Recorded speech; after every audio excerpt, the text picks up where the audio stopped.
शरणोमि श्री गुरु कीर्ति अद्भुतम पश्यामि श्री गुरु रूप सुंदरम यत् सत्येन जगत् सर्वं सत्प्रकाशेन भान्ति यत् जय राम यदानन्देन नन्दयति तस्मै श्री गुरुवे नमः। जय राम तस्मै श्री गुरुवे नमः। तस्मै श्री गुरुवे नमः। श्री राम जय राम जय जय राम। उपस्थित परम आदरणीय सनातन प्रेमियों, ईश्वर के प्रिय आत्मीय जनों, सर्वप्रथम आप सभी के क्षेत्र, आप सभी के ग्राम में स्थित इस ठाकुरवाड़ी के दिव्य प्रांगण में 7 दिवसीय मोक्ष प्रदायिनी श्रीमद् भागवत कथा में इसकी चतुर्थ दिवस के अस्थायिका में आप सभी भगवत जनों का इस व्यास मंच की ओर से हार्दिक हार्दिक अभिनंदन करते हैं, साधुवाद करते हैं, सुस्वागत करते हैं। आज एक बार पुनः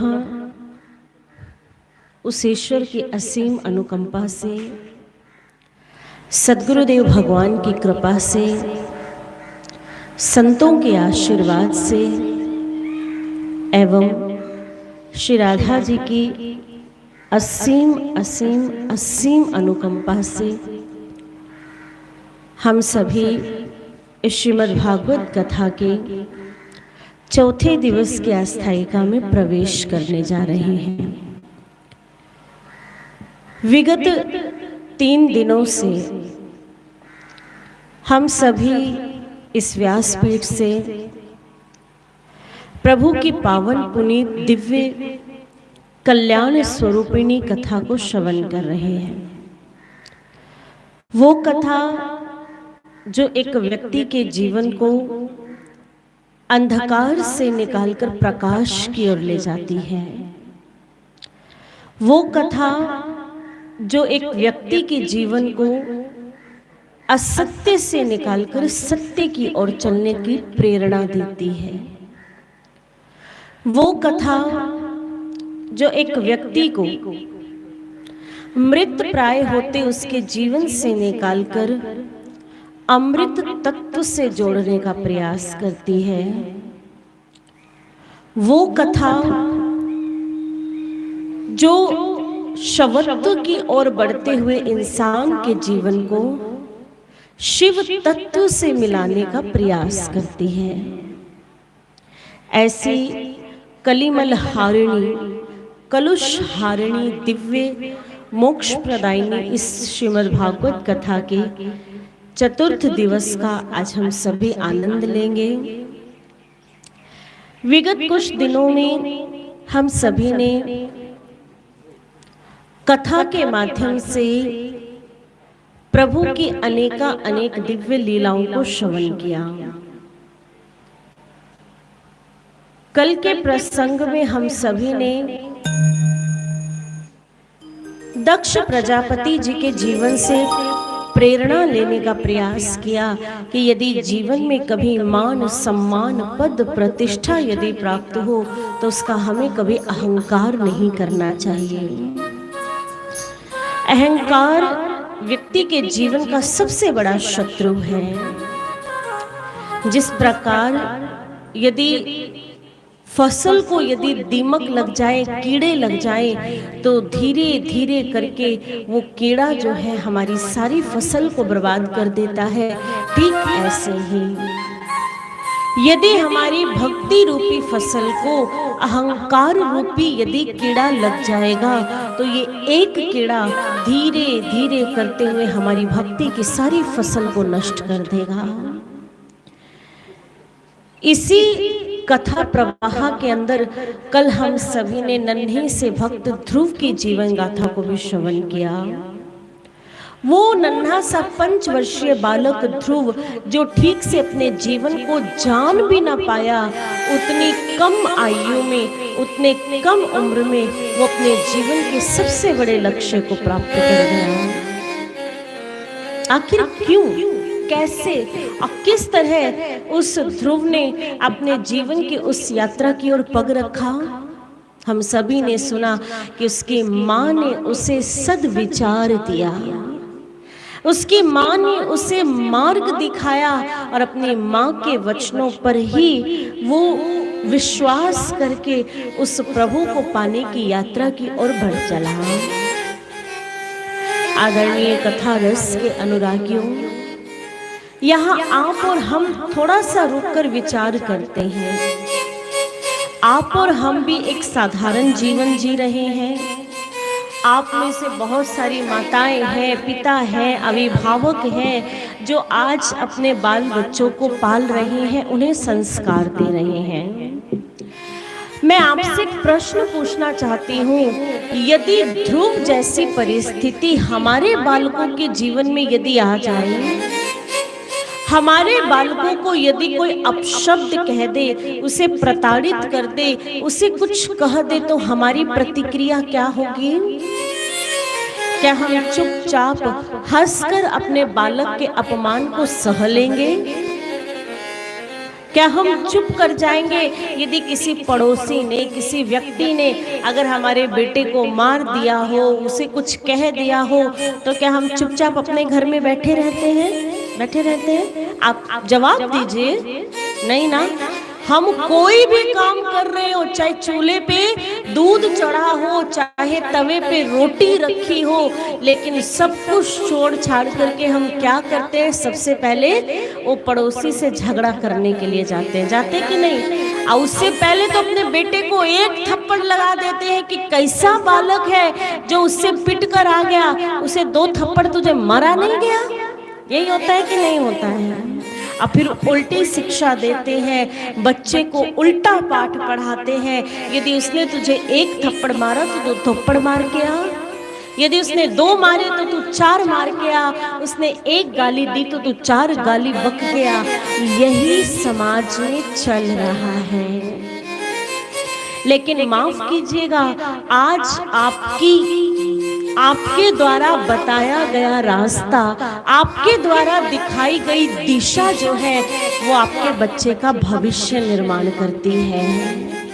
बचपन बिल्कुल एक गीली मिट्टी की तरह होता है। आप जैसा उसे ढालोगे, आप जैसा उसे आकार दोगे, वो उसी आकार में बढ़ती चली जाएगी। यदि सुनीति चाहती तो ध्रुव के मन में अपनी विमाता के प्रति विष घोल सकती थी, परंतु उसने ऐसा नहीं किया।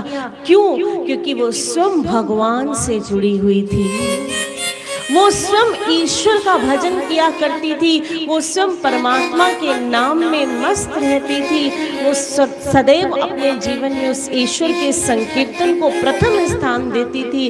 यही कारण है, इतनी विपत्ति आने के बाद भी, इतना कष्ट सहने के बाद भी सुनीति ने अपने पुत्र ध्रुव को कभी गलत रास्ता नहीं बताया।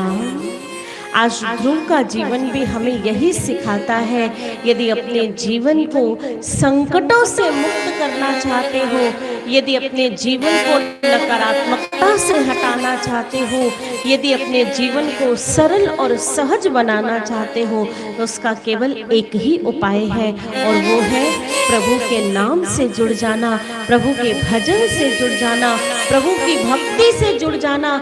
ये जो इतना सुंदर जीवन मिला है, इतना सुंदर शरीर मिला है, ये केवल सांसारिक भोगों को भोगने के लिए नहीं मिला। संतों महापुरुषों ने कहा कि जो नेत्र नित्य प्रति भगवान का दर्शन नहीं करते, उसके नेत्र ठीक उल्लू की तरह है, जो दिन में देख नहीं पाते और केवल रात्रि में देखते हैं। जो कान अपने कानों से जो भगवान की चर्चा ना सुन पाए, वो कान जो है वो केवल एक सर्प के बिल के मानिंद है, जो केवल विष ही ग्रहण करते हैं, इसके अलावा कुछ नहीं। वो जिह्वा जो प्रभु का नाम नहीं सुमिर पाती, प्रभु का भजन नहीं कर पाती, वो केवल एक बरसाती मेंढक की तरह है, जो केवल और केवल टर टर करना जानता है, इसके अलावा और कुछ नहीं। इसलिए आइए हम सभी अपने जीवन को, अपनी इंद्रियों को, अपने शरीर को, अपने आँखों को, अपने कानों को, अपनी रसना को पवित्र करते हैं और आज की इस चतुर्थ दिवस की सभा का शुभारंभ करते हैं प्रभु के दिव्य नाम संकीर्तन से।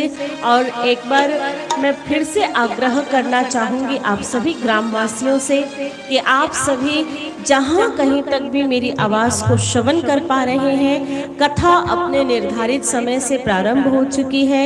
यदि विलंब है तो आप सभी की उपस्थिति का, इसलिए जितना जल्दी हो सके आप सभी कथा पंडाल में पहुंच करके आज की दिव्य कथा का लाभ उठाएं। और चलिए हम सभी आनंद लेते हैं प्रभु के पावन नाम संकीर्तन का।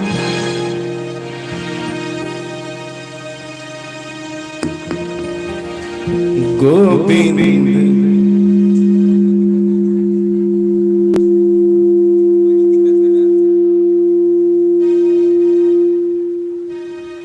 Hello hello hello check hello Govind बोलो गोपाल बोलो गोविंद बोलो गोपाल बोलो राधा मोहन हरि नंदलाल बोलो राधा मोहन हरि नंदलाल बोलो गोविंद बोलो गोपाल बोलो गोविंद बोलो गोपाल बोलो राधा मोहन हरि नंदलाल बोलो राधा मोहन हरि नंदलाल बोलो गोविंद बोलो गोपाल बोलो गोविंद बोलो गोपाल बोलो गोविंद बोलो गोपाल बोलो गोविंद बोलो गोपाल बोलो राधा रमन हरि नंदलाल बोलो राधा रमन हरि नंदलाल बोलो गोविंद बोलो गोपाल बोलो गोविंद बोलो गोपाल बोलो राधा रमन हरि नंदलाल बोलो राधा रमन हरि नंदलाल बोलो गोविंद बोलो गोपाल बोलो गोविंद बोलो गोपाल बोलो राधा रमन हरि नंदलाल बोलो राधा रमन हरि नंदलाल बोलो। अच्छा, ये जो मैं कीर्तन करा रहा हूं आप सब तक आवाज आ रही है? सब लोग सुन रहे हैं, सब लोग बोल रहे हैं। अच्छा दीदी, एक बार मैं ऐसे ही कीर्तन करा रहा था, राम नाम की नदिया सुगम बही जाए वह में कोई कोई ना है। एक तो वो कह रही थी राम नाम की बदिया, राम नाम की नदिया बही चली जाए वो में कुकुर ना है। तो ऐसा तो नहीं, सब सुन रहे हैं ना?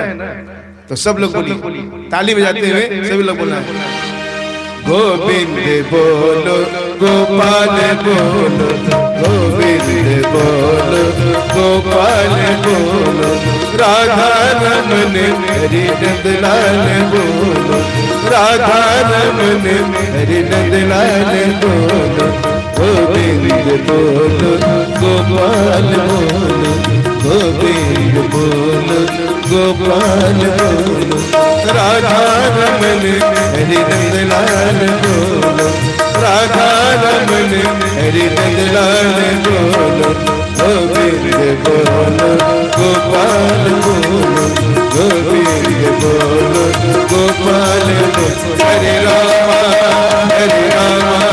राम रामा हरे हरे हरे कृष्ण कृष्ण कृष्ण हरे हरे हरे रामा राम राम हरे हरे हरे कृष्ण कृष्ण कृष्ण हरे हरे राम राम हरे हरे कृष्ण कृष्ण हरे हरे।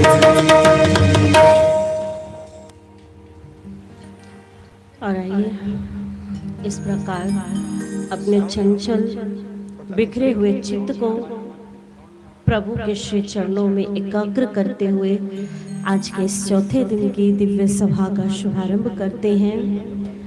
विगत दिवस में हम सभी ने बड़े ही पावन पुनीत भक्तों के चरित्र को श्रवण किया, जिसके अंतर्गत हमने भक्त प्रहलाद जी के जीवन को कितने अच्छे तरीके से श्रवण किया। भक्त प्रहलाद जी के जीवन के साथ साथ गुरु भक्त अजामिल के जीवन की गाथा को भी श्रवण किया और अजामिल के जीवन से प्रेरित होकर के हम सभी ने इस तथ्य, इस आध्यात्मिक रहस्य हमारे जीवन की इस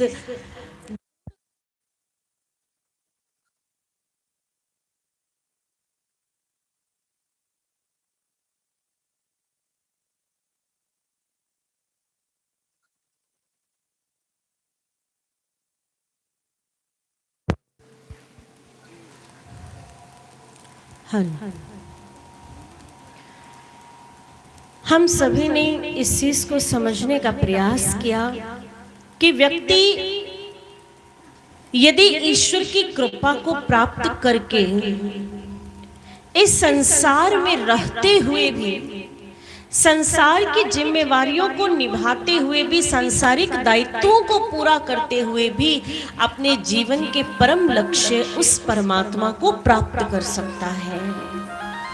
आज जब बहुत से लोगों से हम मिलते हैं, जगह जगह कथा करने जाते हैं, तो बहुत सी माताएं, बहनें, भाई, बुजुर्ग, बालक, युवक हमारे पास अलग अलग तरह की समस्याएं लेकर आते हैं। कितनी माताओं बहनों का तो कहना ये होता है कि दीदी आप जितनी भी बातें बता रही हैं, जो भी कथा सुना रही है, सब बहुत अच्छी है। हमारा भी मन करता है कि जैसे आप कहती हैं वैसे ही करें, प्रभु का नाम ले, भजन करें, लेकिन घर गृहस्थी में रहकर ये सब संभव होता ही कहाँ है। घर गृहस्थी में तो इतने जंजाल है, इतनी बेड़ियां हैं, इतनी जिम्मेवारियां हैं। रोज सुबह उठो, झाड़ू पोछा, बर्तन, कपड़ा लता, नाश्ता, खाना पीना, सारा जीवन इसी में बीत जाता है। रात होते होते शरीर इतना थक जाता है, फिर हाथ में ना तो माला लेने का मन करता है और 5 मिनट बैठ करके ध्यान ही करने का मन करता है। बात सही है या गलत, आप लोग बताइए, है ना।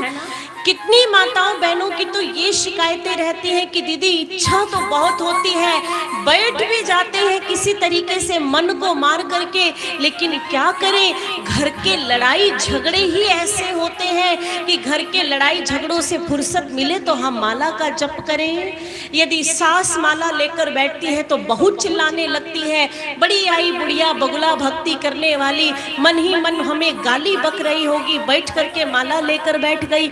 यदि बहू माला करने के लिए बैठ जाती है तो सास कुड़कुड़ करती है। बात सत्य है कि नहीं, आप ही बताइए, है ना बात सही। आज हर व्यक्ति परेशान है, पति पत्नी से परेशान है, पत्नी पति से परेशान है, सास बहू से परेशान है, बहू सास से परेशान है, बेटा बाप से परेशान है, सबकी अपनी अपनी परेशानियां। लेकिन आपको आपकी सभी समस्याओं का एक ही उपाय है, आपकी सारी समस्याओं का केवल एक ही समाधान है, और वो क्या है, एक चुप सो सुख, है कि नहीं। यदि घर में कभी ऐसी परिस्थिति बन जाए कि आप पूजा करने बैठे हो, जप करने बैठे हो, भगवान का ध्यान करने बैठे हो, यदि कोई आपसे झगड़ा कर रहा है, यदि कोई आपको अपशब्द कह रहा है, तो आप केवल मौन साध लीजिए, आप चुप हो जाइए। यदि आप उससे पलटकर जवाब नहीं देंगे तो कितना देर कोई बोलेगा आपको, कितनी देर झगड़ा करेगा, 2 मिनट, 5 मिनट, 10 मिनट, आधा घंटा, सबसे बड़ी समस्या की जड़ क्या है कि हमारी ये जो जुबान है ना, ये जुबान कभी अस्थिर होती ही नहीं है, चुप करके बैठती ही नहीं है। आज आपको इस व्यासपीठ से आपके जीवन के सारे झगड़ों का केवल एक ही निचोड़ है, और वो क्या है? अपनी जुबान पर थोड़ा सा लगाम लगाना सीखिए, अपने मन को, अपने चित्त को प्रभु में लगाना सीखिए, और फिर आप कभी ये नहीं कहेंगे कि दीदी घर गृहस्थी में रह करके तो भक्ति हो ही नहीं सकती। आप यदि इतिहास की जानकारी रखते हो तो हमारे इतिहास में ऐसे अनेक भक्त हुए हैं जिन्होंने घर गृहस्थी में रह करके, इस वातावरण में रह करके अपनी जिम्मेवारी का निर्वाह करते हुए भी उस परमात्मा की भक्ति को प्राप्त कर लिया।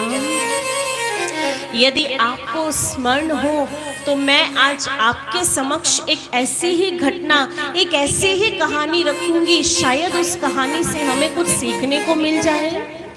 एक बार महर्षि वेद व्यास जी के मुख से उनके पुत्र श्री सुखदेव मुनि महाराज जी ने राजा जनक जी की बड़ी प्रशंसा सुनी, बहुत प्रशंसा सुनी कि राजा जनक तो बड़े महात्मा व्यक्ति हैं, बड़े धर्मात्मा हैं, न्याय प्रिय हैं। और केवल इतना ही नहीं, राजा जनक जी तो विदेह राज हैं। विदेह का मतलब होता है जो इस देह में रह करके भी इस देह से आसक्त नहीं हो, इस देह की आसक्ति में बंधा ना हो, इस शरीर से निरासक्त हो।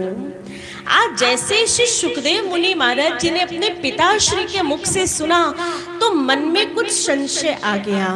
कहने लगे ऐसा कैसे हो सकता है, कोई शरीर में वास करके भी शरीर से किसी की आसक्ति ना हो, और उसमें भी राजा जनक जो राजमहलों में रहते हैं, राजसी भोग भोगते हैं, हजारों दास दासियां उनके आगे पीछे रहती है, जो सोने चांदी के बर्तनों में खाते हैं, जिसको यदि एक काम कराना हो तो 100 नौकर आकर खड़े हो जाते हैं। भला वो व्यक्ति निर्विकार कैसे हो सकता है, देह से विलग कैसे हो सकता है?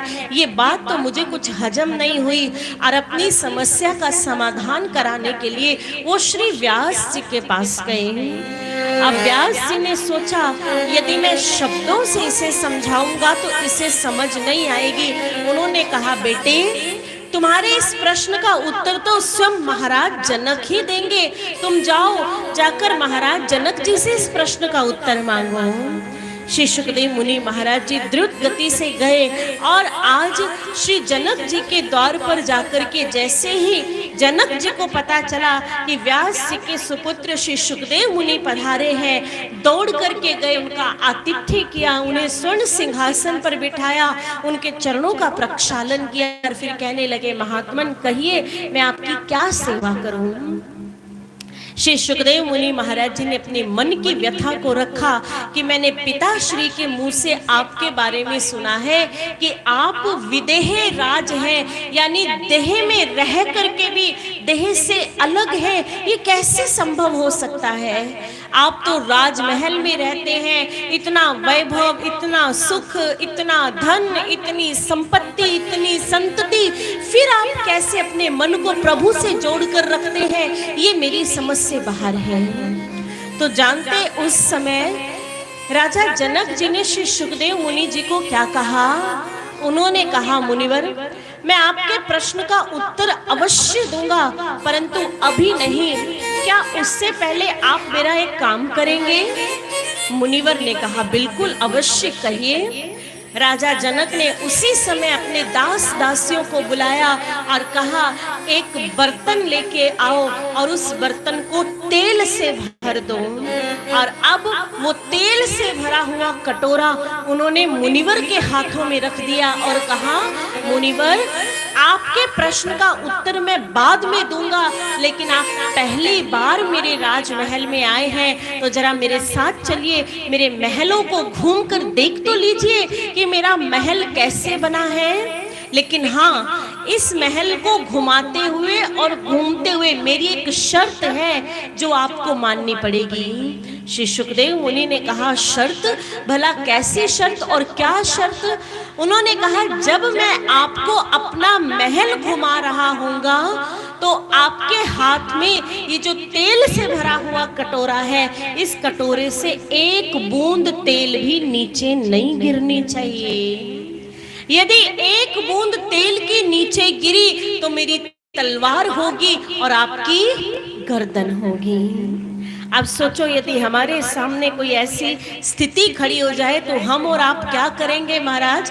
तेल का कटोरा वहीं फेंकेंगे, भाड़ में गई तेरा उत्तर और तेरा प्रश्न। भाई जान बचेगी तो कुछ प्रश्न करेंगे, लेकिन श्री सुखदेव मुनि महाराज जी ने ऐसा नहीं किया, क्योंकि उनके मन में जिज्ञासा थी कुछ जानने की। अब मरता क्या ना करता हूँ।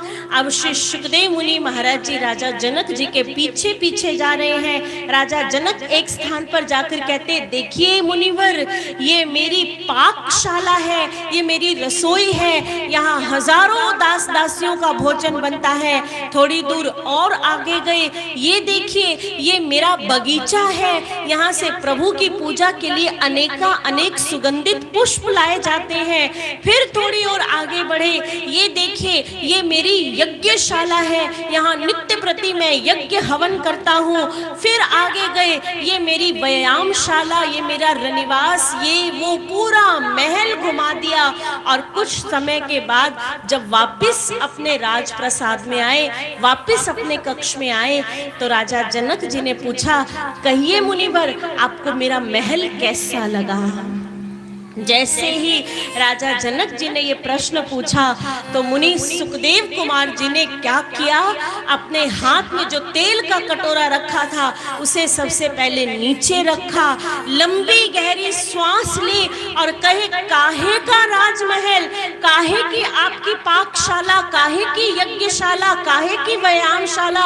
अरे मेरा सारा का सारा ध्यान तो तेल के इस कटोरे में था, क्योंकि मैं जानता था यदि एक बूंद भी नीचे गई तो मेरी धड़ मेरे शरीर पर नहीं रहेगी। मैंने आपका कुछ नहीं देखा, ना बगीचा, ना पाकशाला, ना यज्ञशाला, ना पाठशाला। मेरा तो पूरा ध्यान इस कटोरे के ऊपर था, मैंने नजर इधर से उधर नहीं घुमाई। आज जैसे श्री सुखदेव मुनि महाराज जी ने ये कहा, राजा जनक ने कहा, मुनिवर, यही आपके प्रश्न का उत्तर है। आपने कहा कि कैसे मैं इस राजमहल में रह करके, राजसी परिवेश में रह करके, दास दासियों से घिरे होने के बावजूद भी मैं कैसे इस देह से विलग हूँ। इसका केवल एक ही कारण है, क्योंकि मैं रहता भले इस राजमहल में हूँ, लेकिन मेरा सारा ध्यान, मेरा सारा चिंतन, मेरी सारी एकाग्रता जो है वो केवल और केवल मेरे आराध्य, मेरे प्रभु, मेरे ईश्वर के श्री चरणों में है। यही कारण है कि आपके पिता महाराज ने जो मेरे बारे में आपको बतलाया वो सत्य और सार्थक करने का प्रयास मैं करता हूँ। आदरणीय कथा रस के अनुरागियों, ये केवल कोई कहानी नहीं है, ये सत्य घटना है, ये वास्तविकता है।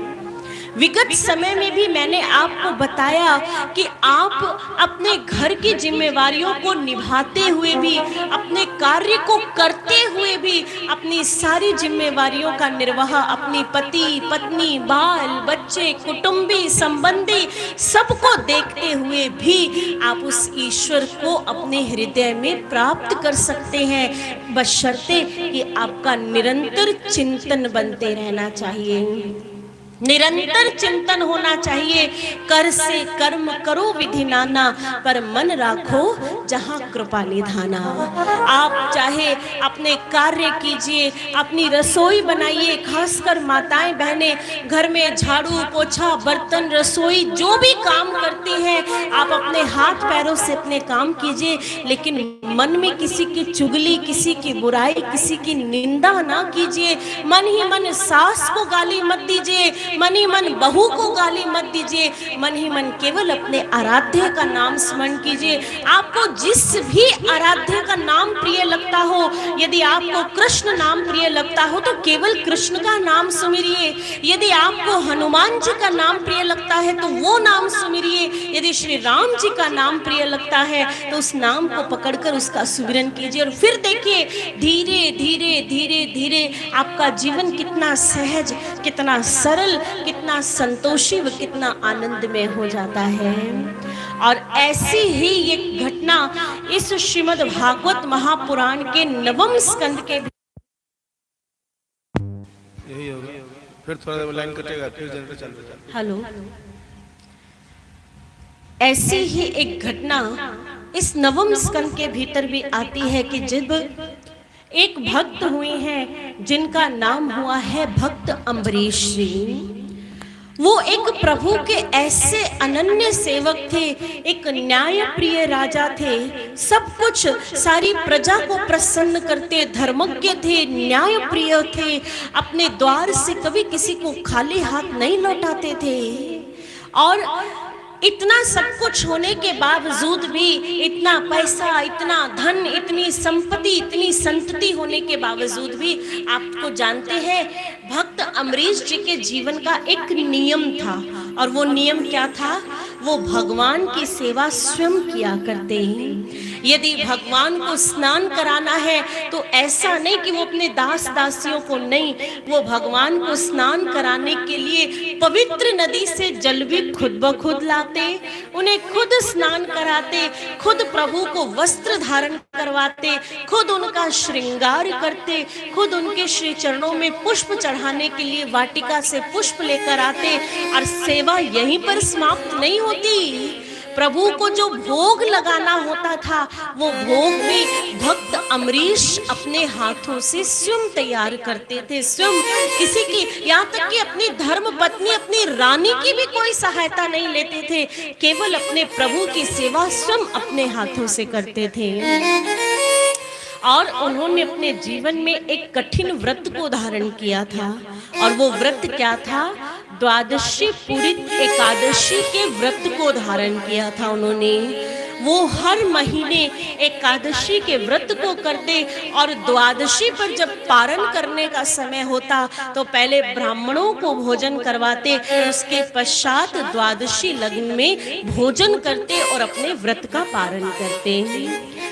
घटना बताती है कि एक बार जब राजा अम्बरीश जी ने एकादशी के व्रत को रखा हुआ था, पूरी संपूर्ण एकादशी की रात्रि प्रभु के भजन संकीर्तन में बीत गई, और जब द्वादशी हुई और द्वादशी में जब ब्राह्मणों ने कहा कि केवल इस लग्न तक ही आप प्रसाद पा सकते हैं, उस समय ब्राह्मणों का उन्हें प्रसाद पवाकर, उन्हें भोजन पवा करके जैसे ही राजा अम्बरीश खुद भोजन करने के लिए बैठे, उसी समय द्वार पर दुर्वासा ऋषि जी का आगमन हो गया। दुर्वासा ऋषि जी के विषय में तो सभी जानते थे। मुनिवर अपनी थाली से उठे, राजा अपनी थाली से उठे, जाकर दुर्वासा जी का आतिथ्य किया, उनको आसन पर बिठाया, उनके चरण प्रक्षालन किए और उनसे भोजन के लिए प्रार्थना की कि हे ब्राह्मण देवता, आप यदि कृपा करें तो मेरे इस तुच्छ से प्रसाद को ग्रहण करें। दुर्वासा ऋषि ने कहा, राजन अवश्य हम तुम्हारी सेवा को स्वीकार करेंगे, परंतु उससे पूर्व हम गंगा नदी में जाकर स्नान करना चाहते हैं। और इधर दुर्वासा ऋषि स्नान के लिए निकल गए, और इधर घटना कहती है, महर्षि वेदव्यास जी बताते हैं कि जैसे जैसे वो स्नान के लिए गए, घड़ी बीतती गई तो द्वादशी तिथि की जो घड़ी थी वो बहुत कम बची थी, और यदि उन्होंने उस समय प्रसाद नहीं पाया, भोजन नहीं किया, तो फिर उस घड़ी के बाद राजा अम्बरीश और कुछ नहीं पा सकते थे, फिर उन्हें अगले दिन का इंतजार करना था। ऐसी अवस्था में उन्होंने ब्राह्मणों से पूछा कि मैं क्या करूं, मुझे 2 दिन तो हो गए हैं उपवास में रहते हुए, लेकिन यदि दुर्वासा ऋषि नहीं पहुंचे और इधर समय भी बीत रहा है तो मैं अपने व्रत के पारण को कैसे करूं। उस समय सभी ब्राह्मणों ने मिलकर के सलाह की और कहा, यदि आप ऐसी अवस्था में यदि केवल और केवल जल का पान कर ले तो इससे भी आपका पारण संपन्न हो जाएगा, आपको आपके व्रत का संपूर्ण फल मिल जाएगा। और ब्राह्मणों के कहने से भक्त अम्बरीश ने उस समय केवल थोड़े से जल का पान किया और ये सोचकर कि लग्न रहते ही मेरा पारण संपन्न हो गया। और इधर जैसे ही स्नान इत्यादि से निवृत्त होकर के दुर्वासा ऋषि पहुंचे तो उन्हें ऐसा अनुमान लगाया कि शायद राजा अम्बरीश ने जो है वो अपना व्रत खंडित कर दिया है, मेरा अपमान किया है और उन्होंने मुझसे पहले ही भोजन को प्राप्त कर लिया। और इससे दुर्वासा ऋषि क्रोध में आ गए और इस क्रोध में आकर के उन्होंने भक्त अम्बरीश को शाप देने का प्रयास किया। लेकिन कहते उसी समय राजा अम्बरीश जी पर अपने क्रोध को दिखाते हुए दुर्वासा ऋषि ने अपनी एक जटा को उखाड़ा और उस जटा को जैसे जमीन पर पटका तो उससे कृत्या नाम की एक राक्षसी ने जन्म लिया। और ऋषि दुर्वासा ने उसे आदेश दिया कि जाओ जाकर के इस राजा अम्बरीश के प्राणों का अंत कर दो, इसे जीवित निगल जाओ, इसे जीवित खा जाओ। आज अपने सन्मुख उस कृत्या राक्षसी को देख करके भक्त अम्बरीश डरे नहीं, घबराए नहीं, उसी समय मन ही मन अपने प्रभु का चिंतन करने लगे। और महर्षि वेदव्यास जी कहते वो कृत्या राक्षसी जैसे जैसे राजा अम्बरीश के समीप जा रही है उसी समय एक दिव्य घटना घटी। श्री हरि विष्णु का सुदर्शन चक्र जो था वो सुदर्शन चक्र वहां पर उपस्थित हो गया और उसने भक्त अम्बरीश जी के जीवन की रक्षा की, उस कृत्या राक्षसी का वध कर दिया। और इतने पे ही बात खत्म नहीं हुई, वो सुदर्शन चक्र जो है कृत्या का अंत करने के बाद ऋषि दुर्वासा के पीछे पीछे जाने लगा। ऋषि दुर्वासा ने जब यह देखा कि श्री हरि विष्णु का सुदर्शन चक्र तो मेरे पीछे आ रहा है, दौड़ते गए, लेकिन पूरी पृथ्वी में उन्हें कहीं ऐसा स्थान नहीं मिला कि जिससे वो श्री हरि विष्णु के सुदर्शन चक्र से बच पाए।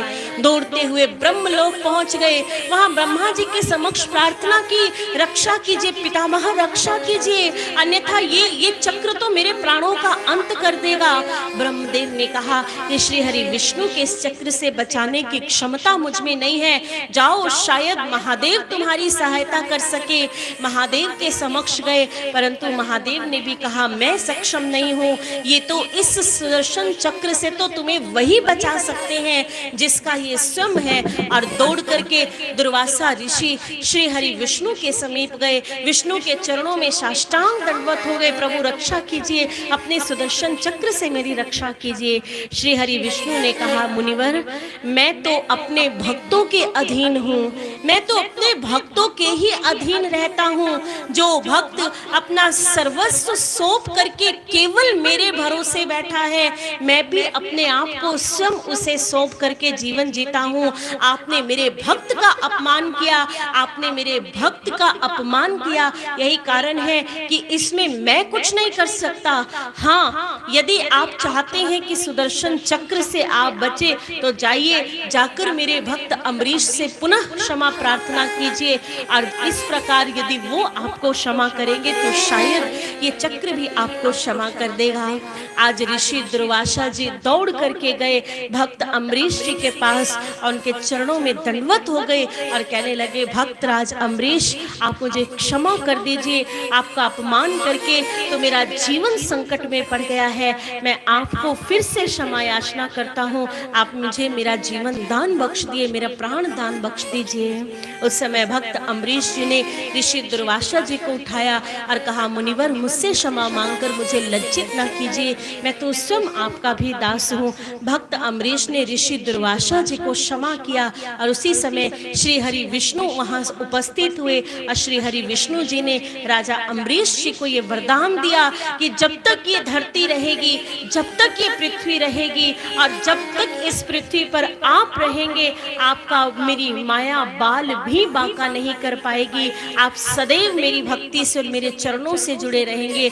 और महर्षि वेद व्यास जी बताते हैं कि जब तक अम्बरीश जी जीवित रहे उन्होंने अपने जीवन में कभी भी एकादशी के व्रत को नहीं छोड़ा, सदैव एकादशी के व्रत को पारित किया, सदैव एकादशी के व्रत का पालन किया और अंत में अपने प्राणों का त्याग करके श्री हरि विष्णु के वैकुंठ धाम को प्राप्त हो गए हैं। इसलिए आदरणीय सनातन प्रेमियों, आप और हम भी अपने जीवन के अंदर एक नियम अपनाएं, एक अपने जीवन को एक अनुशासन में लेकर आए।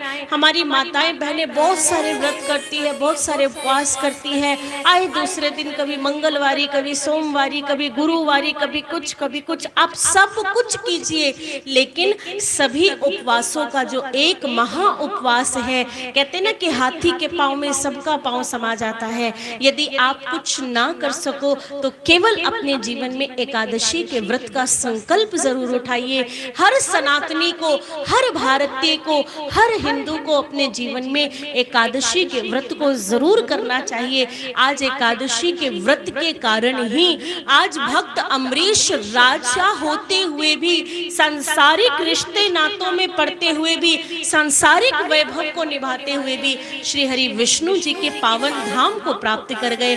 तो आइए, आज बड़ा पावन लग्न है, बड़ी मंगल वेला है। आज एकादशी के पावन अवसर पर हमारी ठाकुरबाड़ी में श्री ठाकुर जी का आज झूलन उत्सव भी हुआ है और आज पुत्रता एकादशी का भी अवसर है। तो आइए, एकादशी के इस महापर्व पर प्रभु का भजन, प्रभु का संकीर्तन, उनका नाम गायन करते हैं और प्रभु से प्रार्थना करते हैं कि प्रभु, जिस प्रकार आपने राजा अम्बरीश के जीवन की रक्षा की, उसी प्रकार हमारे जीवन की रक्षा करना, हमारी संतान की रक्षा करना, हमारे जीवन को सदैव अपने श्री चरणों में लगा कर रखना। और आइए, इसी के साथ एक भजन का आनंद लेते हुए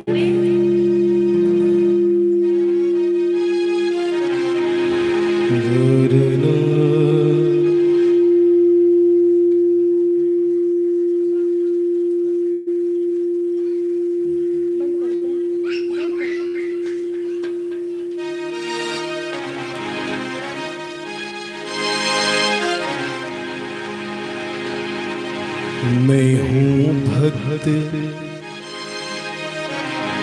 मैं हूँ भक्त,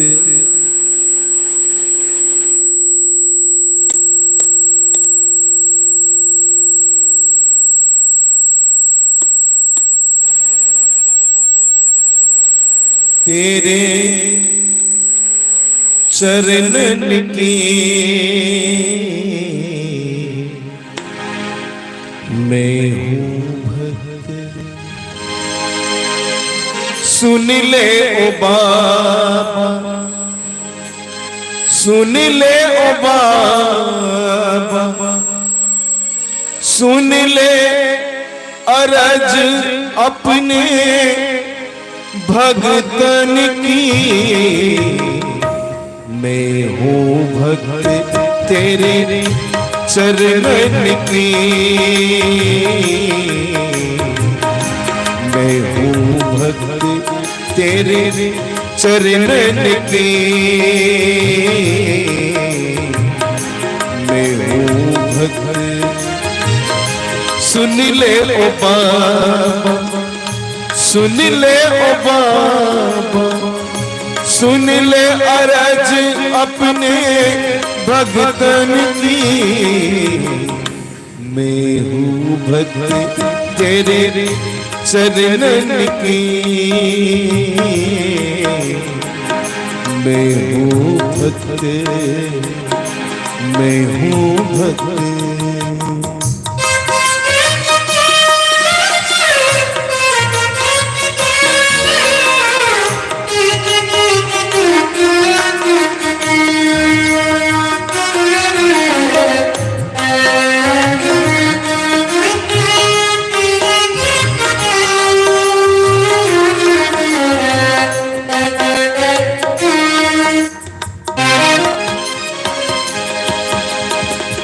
पूजा की विधि मैं नहीं जानू, बस तुमको मैं अपना मानू।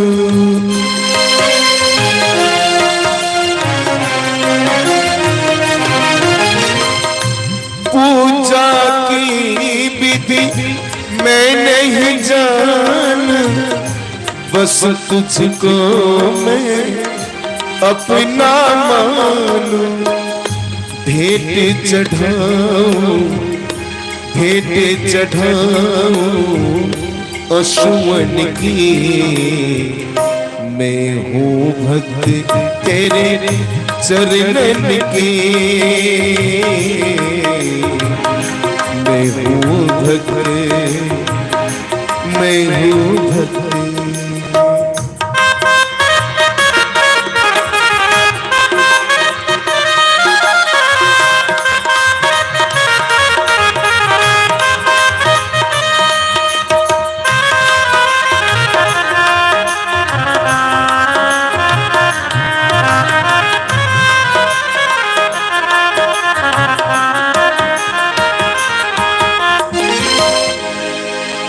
तेरा क्या बाबा घट जाएगा, बालक तेरा तर जाएगा।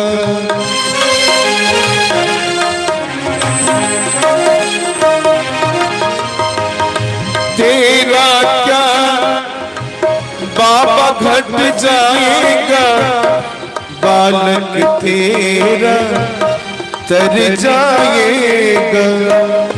युक्ति बता, युक्ति बता भव तरन की, मैं हूँ भक्त तेरे चरणन की। मैं हूँ भक्त, मैं हूँ भक्त।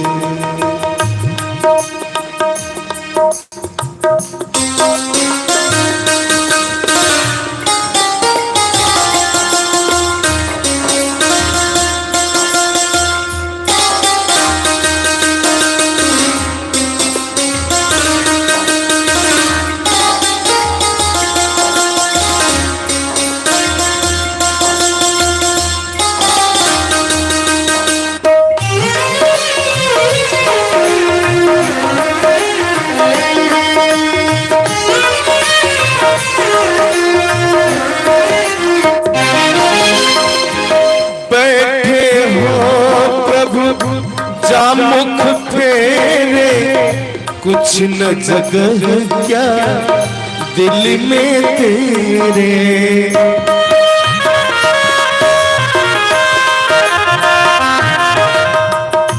बैठे हो प्रभु जा मुख फेरे कुछ न जगह क्या दिल में तेरे। प्यासी अखियां, प्यासी अखियां दर्शन की, मैं हूँ भक्त तेरे चरणन की। मैं हूँ भक्त, मैं हूँ भक्त।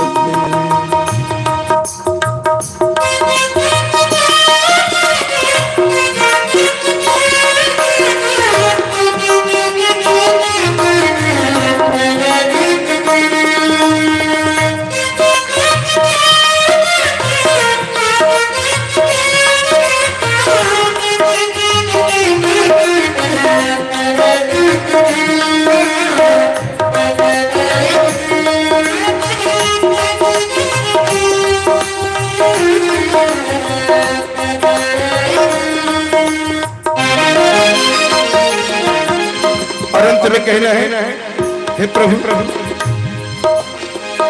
क्यों मुझसे तू रूठ गया है, क्या ये नाता टूट गया है।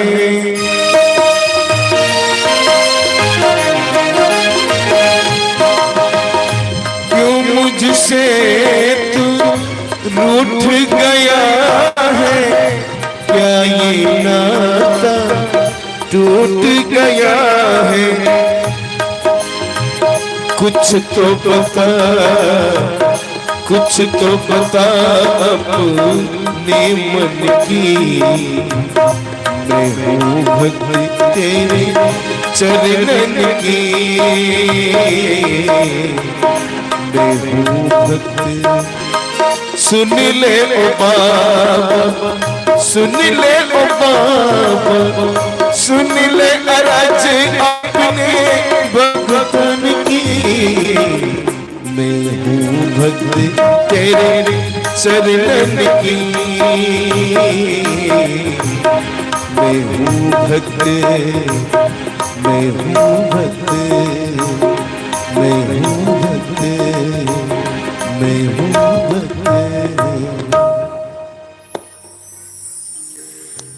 और इसी नवम स्कंद को आगे बढ़ाते हुए महर्षि वेदव्यास जी ने इसी नवम स्कंद में राजा सगर जी की संपूर्ण वंशावली व उनके द्वारा किए हुए पुण्य परोपकार का सविस्तार वर्णन किया है कि किस प्रकार राजा सगर जी ने अपने राज्य की सीमाओं को बढ़ाने के लिए, अपने राज्य की ख्याति को बढ़ाने के लिए उन्होंने एक यज्ञ का आयोजन करवाया और उस यज्ञ के आयोजन के लिए उन्होंने एक अश्व को निर्धारित किया और उस अश्व को अपने राज्य की ख्याति का प्रतिबिंब बना करके उसे चहुं दिशाओं में भ्रमण करने के लिए छोड़ दिया। और कहते जब कुछ दिनों के बाद वो घोड़ा वापिस नहीं आया तो महाराज सगर ने अपने संपूर्ण पुत्रों को उसकी खोज में, उसकी तलाश में भेज दिया और उनके पुत्रों ने इधर उधर बहुत जगह ढूंढा, लेकिन जब उन्हें वो घोड़ा नहीं दिखा तो अंत में उन्हें एक मुनिवर के आश्रम पे वो अश्व दिखाई पड़ा और वो मुनि थे कपिल मुनि जी। जैसे ही सगर के पुत्रों ने यह देखा कि कपिल मुनि जी के आश्रम पर उनके यज्ञ का घोड़ा बंधा है तो सगर जी के पुत्रों को ये भ्रम हो गया कि हो ना हो इन मुनिवर ने ही हमारे घोड़े को बंधी बनाया है और अब इस घोड़े को बंधी बना करके यहाँ नेत्र मूंद करके बैठ गया। और ऐसा करते हुए महाराज सगर जी के पुत्रों ने क्या किया, मुनिवर का अपमान किया, उनकी तपस्या को भंग करने का प्रयास किया। और इधर जैसे ही मुनिवर कपिल जी ने अपने नेत्रों को जब खोला तो उनकी क्रोधाग्नि से महाराज सगर जी के सभी पुत्र जो थे वही मृत्यु को प्राप्त हुए, उनका शरीर वही राख के ढेर में परिणित हो गया। बहुत समय के पश्चात जब महाराज सगर को यह समाचार मिला कि ना ही तो उनके पुत्र आए हैं और ना ही अभी तक अश्व का वो घोड़ा आया है, तो उन्होंने अपनी दूसरी पत्नी केशिनी के द्वारा उत्पन्न हुए उसके पुत्र असमंजस को भेजा और असमंजस को कहा कि जाओ जाकर तलाश करो कि कौन है जिन्होंने मेरे पुत्रों को भी बंधी बना लिया और मेरे अश्व को भी बंधी बना लिया। असमंजस कुमार पहुंचे परंतु उनकी भी वही स्थिति हुई, कपिल मुनि जी के क्रोध से उन्हें कोई बचा नहीं पाया। अंशुमन असमंजस के पुत्र अंशुमन हुए, अंशुमन भी अपने सभी चाचाओं और अपने कुटुंबियों की तलाश में निकले लेकिन उनका भी वही हश्र हुआ। और कपिल मुनि ने, क्योंकि अंशुमन ने बड़े ही शिष्टाचार से मुनिवर कपिल जी से यह पूछा तो उन्होंने कहा यदि तुम अपने पूर्वजों की मुक्ति चाहते हो तो जाओ जाकर के गंगा का अवतरण करवाओ। जब गंगा का अवतरण इस धरती पर होगा तो गंगा के पवित्र जल से तुम्हारे पूर्वजों को मोक्ष प्राप्त होगा। और अंशुमन ने भगीरथी को इस धरा पर उतारने के लिए कठिन तप किया, परंतु अफसोस कि अंशुमन भी अपनी उस तपस्या में सफल नहीं हुए, अपने शरीर का परित्याग कर दिया, परंतु भगीरथी को इस धरा पर लाने में सफल नहीं हुए। अंशुमान के पुत्र हुए राजा दिलीप जी, वो भी अपने पूर्वजों की मुक्ति के लिए उसी तपस्या के मार्ग पर निकल पड़े। उन्होंने भी कठिन तप किया, कई वर्षों तक भूखे प्यासे कंद मूल खा करके केवल पत्तों का सेवन कर करके उन्होंने भी भागीरथी को धरा पर उतारा। मेरी लहर लहर पे लिखी है इस देश की अमर कहानी, मानो तुम्हें गंगा माहू, ना मानो तो बहता पानी, मानो तुम्हें गंगा माहू, ना मानो तो बहता पानी। जो स्वर्ग ने दी धरती को, जो स्वर्ग ने दी धरती को, जुग जुग की अमर निशानी, मानो तुम्हें गंगा माहू, ना मानो तो बहता पानी, मानो तुम्हें गंगा माहू, ना मानो तो बहता पानी।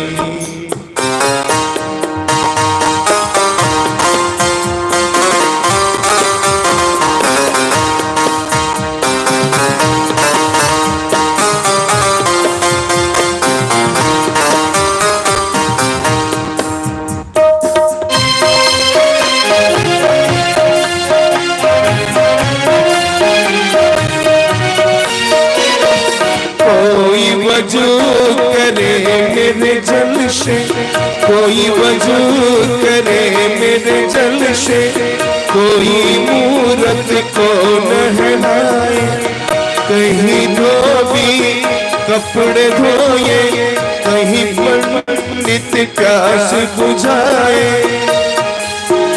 ये जात धर्म के झगड़े, ये जात धर्म के झगड़े, इंसान की है नादानी, मानो तुम्हें गंगा माहू, ना मानो तो बहता पानी, मानो तुम्हें गंगा माहू, ना मानो बहता पानी। जो स्वर्ग ने दी धरती को, जो स्वर्ग ने दी धरती को, जुग जुग की अमर निशानी।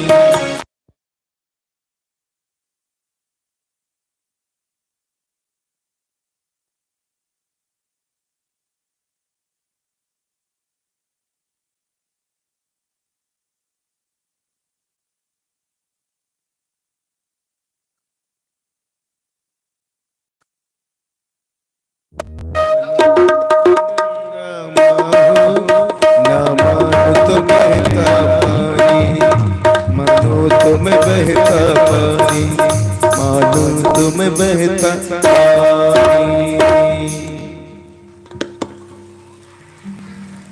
और इस प्रकार देवी भगवती गंगा को प्रणाम करते हुए अब इस घटना से, इस कथा से आप सभी केदली वाले ये मत सोच लेना कि भर जिंदगी पाप कीजिए, खाली गंगा जल डाल लीजिएगा मुंह में तो तर जाएंगे। ऐसा भी नहीं है ना।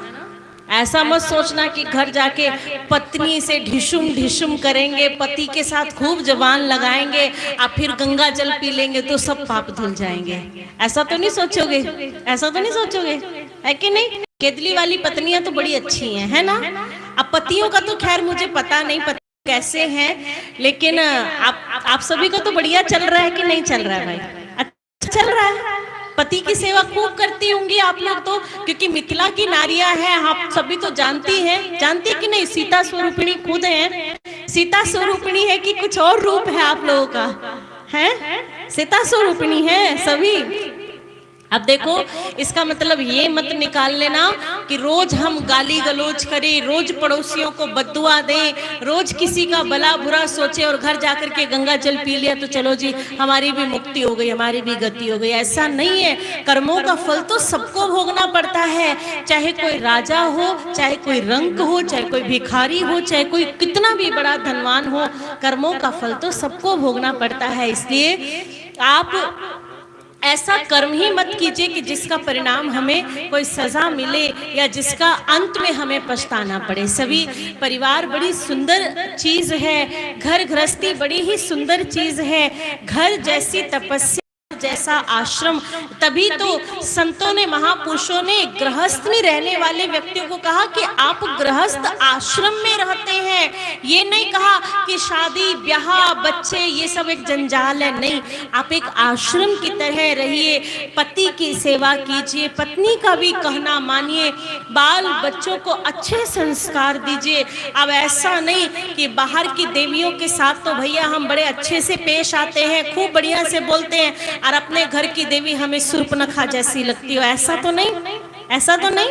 अक्सर ऐसा होता है, बहुत बार होता है कि नहीं। बाहर तो पति लोग हंसते रहेंगे, मुस्कुराते रहेंगे, और जैसे घर के गेट में एंट्री की वैसे मुंह फूल करके ऐसे कुप्पा हो जाता है। पत्नी जैसे ही बोलती है आज क्या खाने में बनाऊं, अरे रोज रोज क्या तुम हमको शाही पनीर खिलाती हो, जो बनाएगी वही खा लेंगे, दाल भात रोटी वही खिलाती हो वही खाएंगे। अब ऐसा होता है कि नहीं महाराज? अब केदली वालों के साथ ऐसा होता है कि नहीं सो तो मुझे नहीं पता, लेकिन जनरली ऐसा होता है। इसी बात पर मुझे एक बात याद आई, देखो पति पत्नी का संबंध कितना खट्टा मीठा और मधुर होता है। यदि आप इसको आनंद के साथ जियो तो इस जैसा तो संबंध कहीं है ही नहीं। पत्नी आपकी सहेली भी का भी रूप ले सकती है, माँ का भी रूप ले सकती है, हर एक रूप एक स्त्री के भीतर समाये हुए हैं। एक बार क्या हुआ महाराज कि एक पति पत्नी की शादी हुई, बड़े अच्छे, सब कुछ बहुत अच्छे से चला, पत्नी बहुत अच्छी, पति बहुत अच्छा, खूब पत्नी का कहना मानते। अब जैसे जैसे क्या होता है, एक व्यक्ति के साथ जब बहुत दिन लगातार रह लेते हैं ना, तो धीरे धीरे उसकी अच्छाइयाँ जो है बुराइयों में बदलने लग जाती कि नहीं महाराज? शादी से पहले लड़का लड़की कितने प्रसन्न होते कि नहीं? तुम्हारी आवाज कितनी अच्छी है, तुम्हारा रूप कितना अच्छा है, तुम कुछ भी पहन लो तो बहुत अच्छी लगती हो, तुम खाली 2 मिनट में मैगी भी बना दो तो वो भी बड़ी स्वादिष्ट लगती है। और जब वही लड़की शादी के बाद घर आती है, फिर वही सूरत उसको भाती नहीं, वही आवाज जो कोयल की आवाज लगती थी फिर वो कौवे की आवाज लगने लगती है। फिर वो चाहे मटर पनीर भी बना ले तो उसमें भी कभी नमक तेज तो कभी मिर्च तेज तो कभी तेल तेज है। होता है कि नहीं होता है भाई? सच्ची बताओ, सच्ची बताओ माताएं बहनें, आप लोग, मैं आपके पक्ष में हूँ क्योंकि मैं भी एक स्त्री हूँ, आपके पक्ष में हूँ। होता है कि नहीं होता है? होता है ना? देखो सभी के चेहरे कैसे खिल गए, हमारे बारे में बात हो रही है। अब देखिए उस पति की भी यही कहानी, सब बहुत बढ़िया से चल रहा, लेकिन जैसे जैसे दिन बीतते गए अब पत्नी की अच्छाइयाँ बुराइयों में बदल गई। अब क्या होता, अब पत्नी कितना अच्छा खाना बना ले, कितना स्वादिष्ट भोजन बना ले, लेकिन पति महाराज उसमें कोई ना कोई कमी निकाल ही देते। कभी सब्जी ठीक से पकी नहीं, कभी रोटी कच्ची रह गई तो कभी कुछ कभी कुछ। अब वो कितना बेचारी सज धज करके तैयार हो जाए, लेकिन पति महाराज जरा सा भी तारीफ नहीं करते। अब वहीं पड़ोस में जो भाभी है वो खाली दाल में खाली नमक का और मिर्च का तड़का लगा के भी आ जा रहे, भाई साहब ये दाल खाइए तो पत्नी का पुलाव अच्छा नहीं लगेगा, वो पड़ोस की भाभी की दाल बड़ी अच्छी लगती है। पति लोगों को नहीं लगती है कि नहीं लगती महाराज? अपनी पत्नी तो अच्छी नहीं लगती, लेकिन पड़ोस वाली भाभी चाहे कैसनो फटी साड़ी भी पहन के आएगी तो वो भी अच्छी लगेगी कि नहीं? अब बेचारी इस पत्नी के साथ भी यही समस्या थी, बहुत परेशान हो गई। एक दिन जिद कर बैठ गई कि आज तो अपनी तारीफ मैं अपने पति से करवा कर रहूंगी, चाहे कुछ हो जाए, आज खाना नहीं मिलेगा। अब ये सोच करके शाम को जब पतिदेव घर वापिस आए तो सब दिन तो पत्नी का खिलखिलाता चेहरा मिलता, वहीं बैठते ही पानी चाय आ जाती, गर्मा गर्म पकोड़े आ जाते। आज कुछ भी नहीं, ना पानी ना चाय ना पकोड़े, और तो और पानी भी खुद जाकर के रसोई से लेना पड़ा। अब पत्नी आगे आकर के कहती कि ये जी सुनते हैं? हाँ जी सुनी रहा हूँ, इतने साल हो गए सुनते सुनते कान पक गए मेरे। अच्छा एक बात बताइए, आज तो आपको रात का खाना मैं तभी दूंगी जब मेरी तारीफ में आप कुछ कहेंगे। अब जैसे ही पत्नी के मुंह से ये बात सुनी, अभी पानी के गिलास से एक घूंट पानी अंदर लिया ही था, अब वो पानी का घूंट बेचारे को ना अंदर जाते बन रहा है ना बाहर निकालते बन रहा है। अब भाई भाभी की तारीफ करनी हो तो बड़ी आसानी से हो जाती है, पत्नी की तारीफ कैसे हो भला? बड़ा मुश्किल काम है पत्नियों की तारीफ करना, है कि नहीं?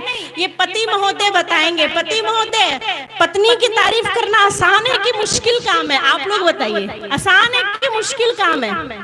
बताइए भाई, ऐसे थोड़ी। आप लोगों को पता होगा अपनी अपनी अर्धांगिनी को इतने सालों से झेल रहे हो आप लोग, आसान काम है कि मुश्किल काम? बड़ा मुश्किल काम है, टेढ़ी खीर है भाई।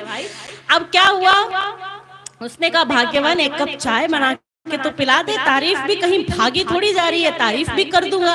उसने कहा ना ना ना ना ना ना, पहले तो तारीफ करो, फिर चाय भी, पकोड़े भी और खाना भी सब तैयार है, लेकिन पहले तारीफ करो।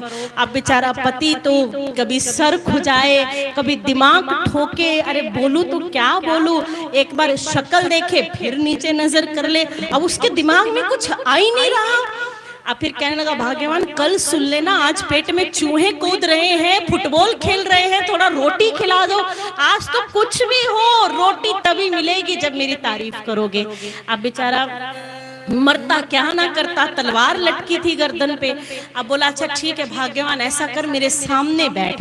अब पत्नी तो एकदम इतरा करके बैठ गई सामने, आहा आज तो मेरी तारीफ होगी। अब जैसे सामने बैठी, अब पति ने 2 मिनट अपनी पत्नी को देखा, अंदर से गला साफ किया, कुछ शब्द निकलने वाले थे, बड़ा मुश्किल हो रहा था शब्द निकालना। फिर कहने लगे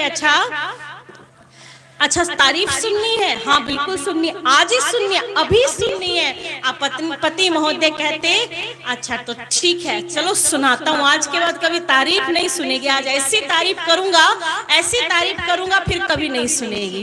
कहता है सामने बिठा करके तू मुखी मैं चंद्रमुखी। अब जैसे पत्नी को ये बोला कि तू सूरजमुखी मैं चंद्रमुखी, पत्नी ने आंखें टेढ़ी टेढ़ी कर ली, भौहें तन गई। अच्छा सूरजमुखी, ओहो सूरजमुखी ने थोड़ा सा संशोधन किया, फिर कहने लगा अच्छा तू चंद्रमुखी मैं सूरजमुखी, तू चंद्रमुखी मैं सूरजमुखी, तू मुझसे दुखी मैं तुझसे दुखी, तू चंद्रमुखी मैं सूरजमुखी, तू मुझसे दुखी मैं तुझसे दुखी, जा छत से छलांग लगा ले, तू भी सुखी और मैं भी सुखी। है कि नहीं महाराज? कहीं आप भी अपनी पत्नियों की ऐसी तारीफ तो नहीं करते महाराज? ऐसी तारीफ करते हो आप लोग भी ऐसी तारीफ? भाई लोग तो कुछ बोल ही नहीं रहे हैं, क्या बात? इसका मतलब है कि आप लोग खूब सेवा करते हैं अपनी पत्नियों की, खूब तारीफ करते हैं रोज की रोज, है कि नहीं? कैसे तारीफ होती है? डंडों से कि शब्दों से महाराज? देखिए परिवार एक बहुत ही अच्छा संबंध है, घर गृहस्थी एक बड़ा ही मधुर खट्टा मीठा सा एक बड़ा लजीज सा एक रिश्ता है। इस रिश्ते को आप जितना सहज बनाइएगा, जितना सरल बनाइएगा, जीवन जीने का उतना ही आनंद आएगा। जहाँ 4 बर्तन होते हैं आवाज वहां से आती है, लेकिन इसका मतलब ये नहीं कि आप बर्तनों को तोड़ दे, फोड़ दे, मरोड़ दे या उसे घर से बाहर निकाल दे, इसका ये अर्थ कतई नहीं है। समाज की एक इकाई होता है परिवार, यदि परिवार खुश होगा तो आपका समाज भी खुश होगा, यदि समाज खुश होगा तो आपका गांव भी खुश होगा, यदि गांव खुश होगा तो आपका देश भी खुश होगा। आपके परिवार से ही आपके देश की खुशी है, आपके परिवार से ही आपके समाज की खुशी है। और आज इस प्रकार कथा के प्रवाह को आगे लेके चलते हैं। इसी 9वें स्कंद में महर्षि वेदव्यास जी ने मर्यादा पुरुषोत्तम श्री राम जी के जीवन की समस्त जीवन लीलाओं का वर्णन किया। आज जैसे ही राजा परीक्षित जी ने मर्यादा पुरुषोत्तम श्री राम जी का नाम सुना, करबद्ध होकर से उनसे जिज्ञासा की कि प्रभु क्या इस धरा पर वो ईश्वरीय शक्ति बार बार अवतार लेती है? क्या वो निराकार शक्ति बार बार साकार रूप लेकर के इस धरा पर आती है? और आखिर उनके आने का कारण क्या है? वो क्यों बार बार इस धरा पर आते हैं?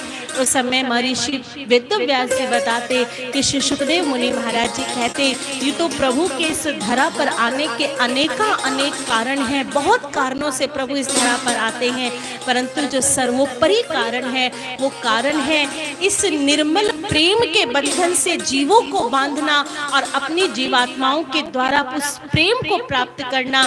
प्रेम की डोर से बंधे भगवान रे, केवल एक प्रेम का रिश्ता ऐसा है जिससे बार बार वो निराकार शक्ति भी साकार रूप धारण करके आती है। और तत्पश्चात राजा परीक्षित जी ने कहा, गुरुदेव, मेरी श्री राम जी के जीवन की समस्त लीला चरित्र को सुनने की अभिलाषा है। यदि आपकी कृपा हो तो मुझे प्रभु श्री राम जी के उस लीला अवतरण का संपूर्ण सविस्तार वर्णन सुनाइए। उस समय राजा परीक्षित जी ने कहा कि अयोध्या के चक्रवर्ती सम्राट महाराज दशरथ जी थे, जिनकी 3 रानियां थी, कौशल्या, कैकेयी और सुमित्रा। परंतु सब कुछ होने के बावजूद भी उनके घर में संतान का अभाव था।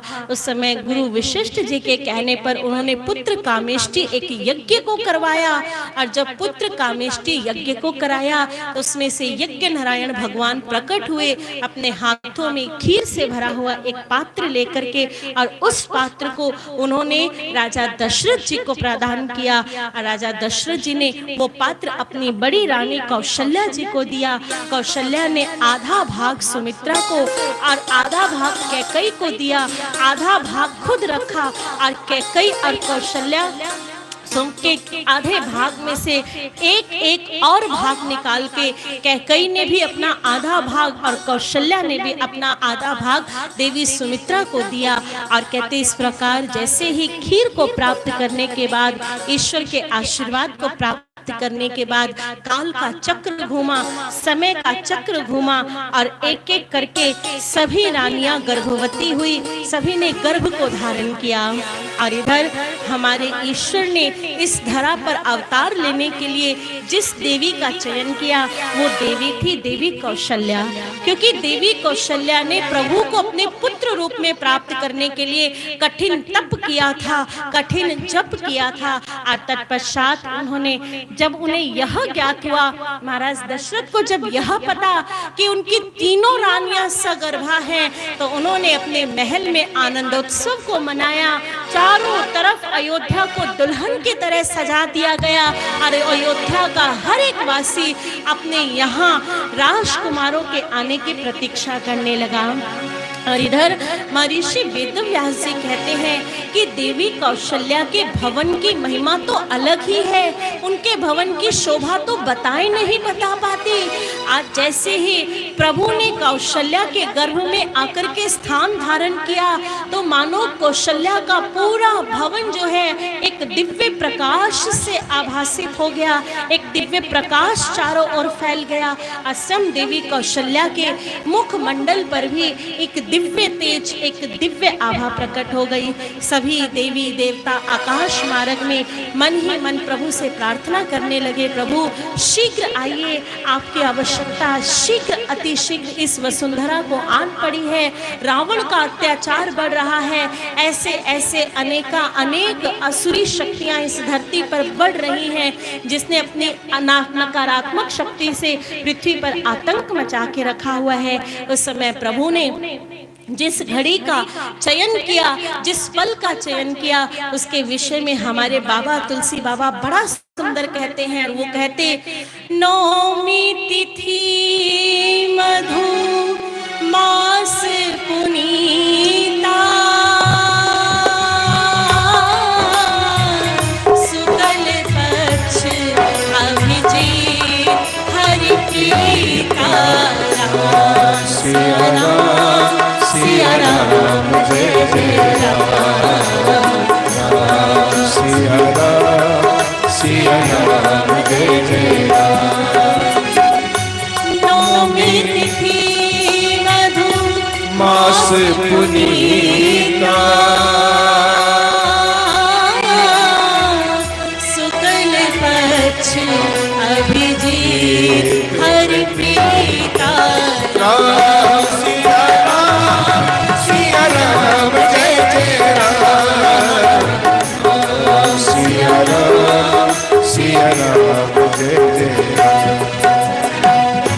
मध्य दिवस अति शीत न घामा,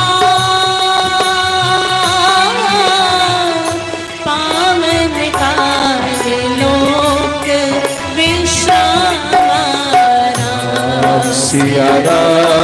सिया राम जय जय राम, सिया राम जय जय राम, सिया राम जय जय राम।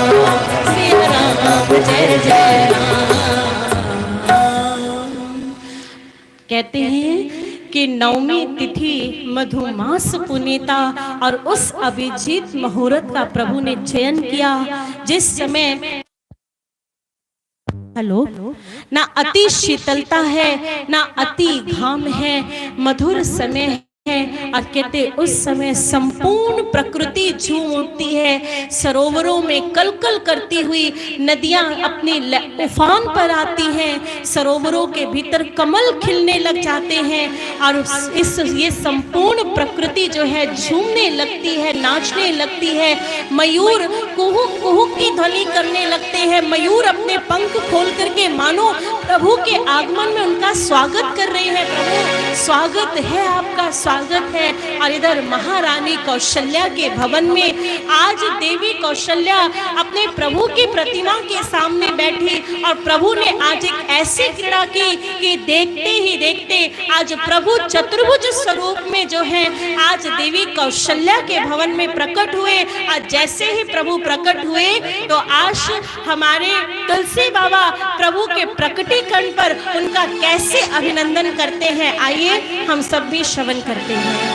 भय प्रकट कृपाला दीन दयाला कौशल्या हितकारी हर्षित महतारी मुनि बनहारी अद्भुत रूप विचारी लोचन अभिरामा घन घन श्यामा तुझे आयुध भुज चारी भूषण गण माला नैन विशाला शोभा से धरारी कहा तुई कर जोरी स्तुति तोरी यही विधि करो अनंता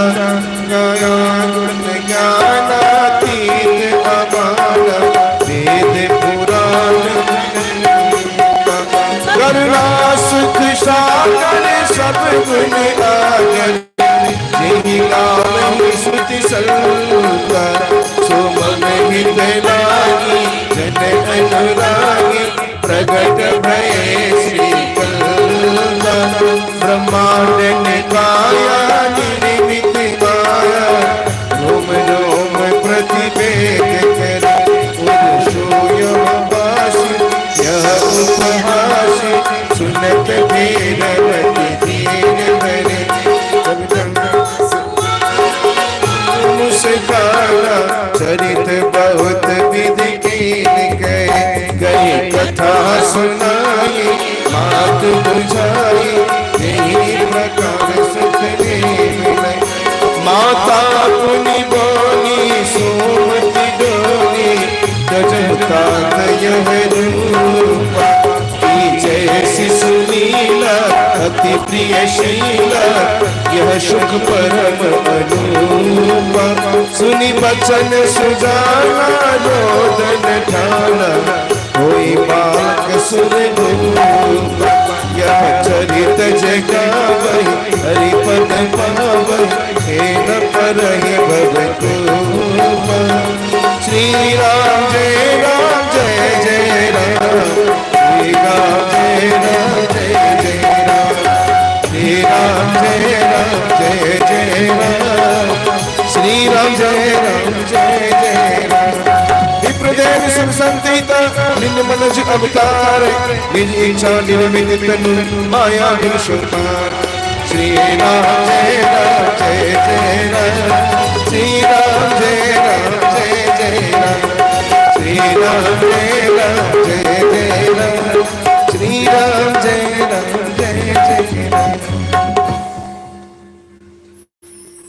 बोले सियावर रामचंद्र भगवान की, बोले कौशल नंदन प्रभु श्री राम की। इधर प्रभु ने चतुर्भुज रूप में श्री कौशल्या जी को दर्शन दिए और कहा, माते अब तो आपकी इच्छा पूर्ण हुई, मैं आपके यहाँ बालक रूप में पधार गया हूँ। श्री कौशल्या जी ने कहा, प्रभु आप मेरे पुत्र नहीं, आप तो मेरे पिता बनकर आ गए हो। अरे किस बालक की 4 भुजाएं होती है, कौन बालक वस्त्र पहन करके आता है और कौन बालक भले अपनी मैया से जन्म लेते ही बात करने लगता है। प्रभु मैंने आपको पुत्र रूप में मांगा था, पिता रूप में, और उसी समय अपनी माँ को सुख देने के लिए हमारे प्रभु बाल स्वरूप में हो गए। और जैसे ही बाल स्वरूप में माँ कौशल्या की गोद में पधारे तो बाल सुलभ बालकों की तरह रुदन करना प्रारंभ कर दिया। और जैसे ही बालकों की तरह रोना प्रारंभ किया, दासी ने जाकर तुरंत महाराज दशरथ को कहा, बधाई हो महाराज, बधाई हो, अरे एक लल्ला ने जन्म लिया है, अरे धन्य धन्य भाग, एक बालक ने जन्म लिया है। महाराज दशरथ ने उसी समय अपना कंठहार निकाल करके उस दासी को पुरस्कार रूप में दिया। तभी देवी कैकेयी के यहाँ से एक दासी बोलती हुई आई, बधाई हो महाराज, बधाई हो, अरे लाला ने जन्म लिया है। महाराज दशरथ की खुशी का तो पारावार नहीं। आज उन्हें लग रहा है कि मैं क्या खजाना लौटा दूं। कभी हाथ की अंगूठियां निकाल रहे हैं तो कभी बाजूबंद निकाल रहे हैं। तभी सुमित्रा जी के यहाँ से एक दासी दौड़ कर आई, बधाई हो महाराज, बधाई हो, देवी सुमित्रा ने 2 बालकों को जन्म दिया है। और आज महाराज दशरथ 4 पुत्रों को अपने भवन में पाकर के अत्यंत प्रसन्न है। 4 प्रकटे ललन मां, 4 प्रकटे ललन मां, अवधे में बाजे बधन मां। 4 प्रकटे ललन मां, अवधे में बाजे बधन मां। बाजे बधन मां, बाजे बधन मां, बाजे बधन मां, बाजे बधन मां। 4 प्रकटे ललन मां, अवधे में बाजे बधन मां। 4 प्रकटे ललन मां, अवधे में बाजे बधन मां।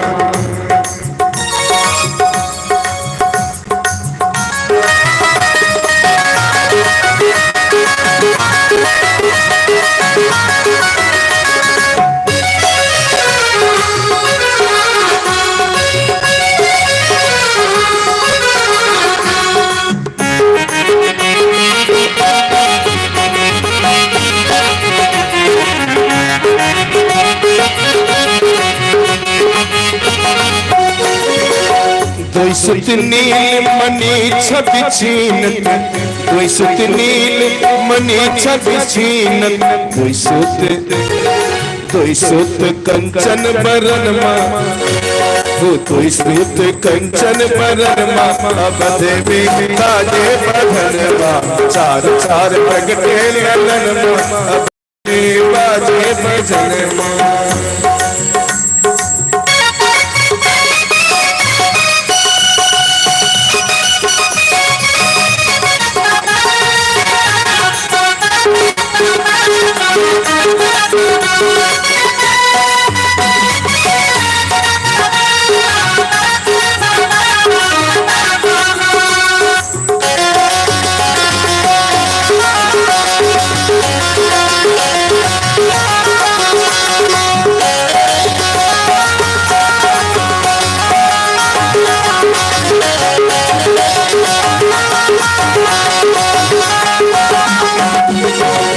नारद मुदित बजावे बीना, नारद मुदित बजावे बीना।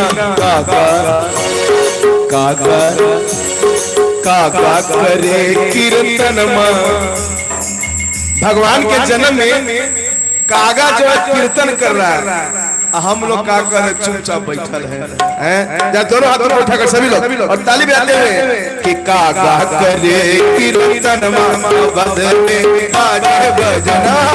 कागा करे कीर्तन मां, अवधे में बाजे बजन मां।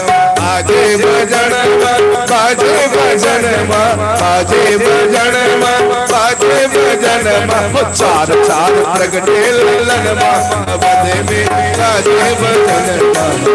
4 प्रगटे ललन मां, अवधे में बाजे बजन। 4 प्रगटे ललन चार चार प्रगटे ललन अवध में बाजे भजन चार चार प्रगटे ललन अवध में बाजे भजन बाजे भजन बाजे भजन बाजे भजन श्यावर रामचंद्र की बोलो राधावर कृष्ण चंद्र की। देखिए आवाज में बिल्कुल जान नहीं है, आवाज में बिल्कुल जान नहीं। भैया देखिए अवध में चार चार लल्ला भयो तो अवध खुश भयो। अब केदली में कुछ होगा तब तो केदली वाले खुश होंगे, है कि नहीं महाराज? केदली वाले खुश हो ना हो, लेकिन देखिए केदली का मौसम कितना अच्छा हो गया है। आज यहाँ चार चार राजकुमारों के जन्मोत्सव की गाथा को सुनकर के ऊपर बैठे हुए ठाकुर जी भी प्रसन्न हो रहे हैं। ऊपर बैठे ठाकुर जी भी देखिए अपनी कथा को सुनकर के कितना आनंद ले रहे हैं। तो भाई आप लोग भी आनंद लीजिए। और कहते इस प्रकार चार चार बालकों के जन्म पर आज अयोध्या वासियों ने महाराज दशरथ जी को भूरी भूरी बधाई दी, पूरी पूरी प्रशंसा करते हुए। और महाराज दशरथ जी ने आज अपना पूरा खजाना लुटा दिया, अन्न धन वस्त्र, आज अपने भंडार खोल दिए, अपना राजकोष खोल दिया, ब्राह्मणों को गौ दान देना प्रारंभ कर दिया। कोई भी द्वार पर यदि आता उसे खाली हाथ नहीं जाने देते, उसे इतना दे देते कि वो व्यक्ति भी दूसरों को देने लायक बन जाता। आज अयोध्या वासी बड़े प्रसन्न। और इधर महर्षि वेदव्यास जी कहते कि धीरे धीरे चारों राजकुमार जो हैं अपने उस महल में बड़े होने लगे और महाराज दशरथ और तीनों रानियां अपने बालकों की समस्त लीलाओं को देख करके वो भी प्रसन्न होने लगी।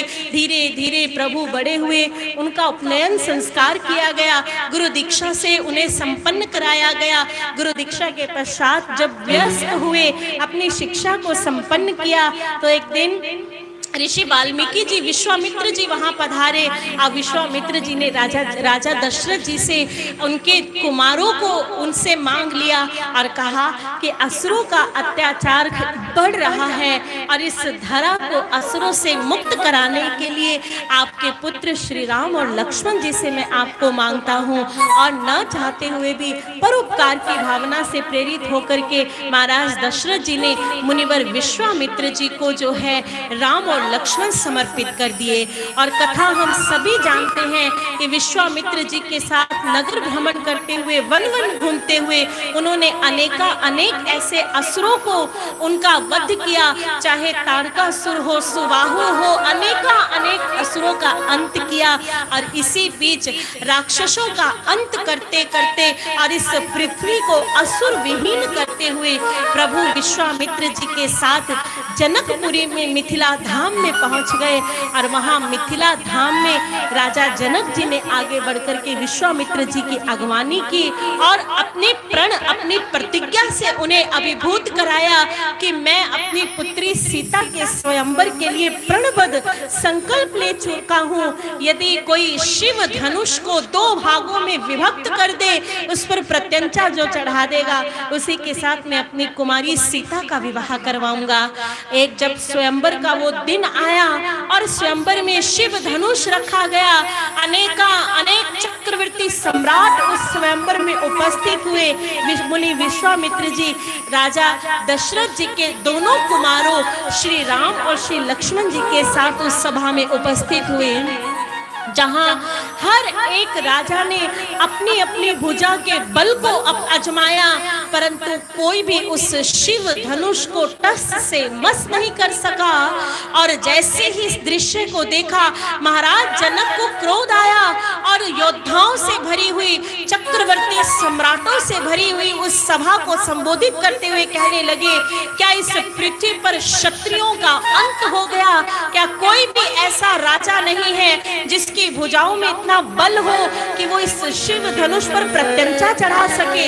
ये सुनना था कि भ्राता लक्ष्मण को क्रोध आया और उन्होंने कहा जहां सूर्यवंशी श्री रामचंद्र जी बैठे हो वहां आपको इस प्रकार की बात नहीं करनी चाहिए। और हम सभी जानते हैं गुरुदेव विश्वामित्र जी की आज्ञा को मान करके आज प्रभु श्री राम जो है सीता स्वयंवर में शामिल हुए और उन्होंने भगवान शिव के धनुष को अपनी एक बाहु से, अपनी एक भुजा से उठाया, उस पर प्रत्यंचा चढ़ाई और उसे देखते ही देखते दो टुकड़ों में विभक्त कर दिया। जैसे ही वो धनुष दो टुकड़ों में विभक्त हुआ, एक गर्जना हुई और सभी सियावर रामचंद्र की जय जयकार कर उठे।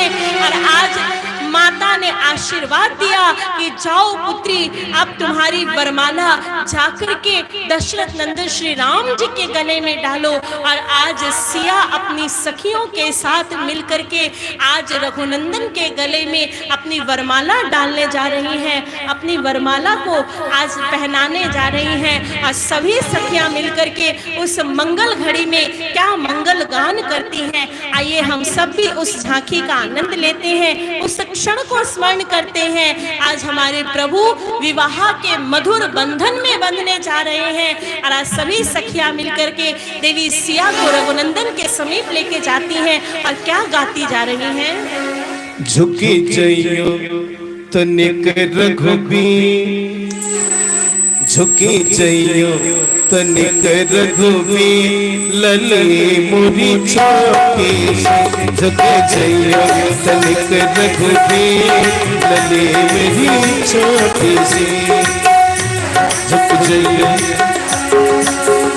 झुक जइयो तनिक रघुबीर, लले मेरी छोटी सी, लले मेरी छोटी सी। तुम ऊंचे कर पहुंचत नहीं, तुम ऊंचे कर पहुंचत नहीं, कृपा करो रघुबीर, कृपा करो रघुबीर, लले मोरी छोटी झुके जइयो तनिक रघुबीर, लले मोरी छोटी।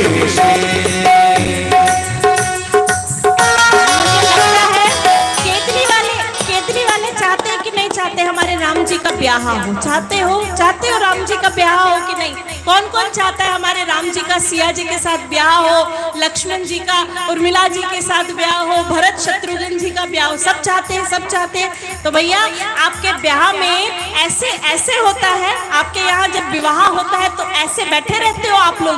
अरे कम से कम नाचना नहीं आता तो दोनों हाथ उठा करके तालियां तो बजाइए और सभी इस मंगल भजन का, इस मंगल गान का आनंद लीजिए। दीदी एक बात है, केदली वालों ने अपने गांव का लाज रख लिया, नहीं तो मैं अयोध्या में जाकर शिकायत करता कि केदली वालों को नाचना ही नहीं आता।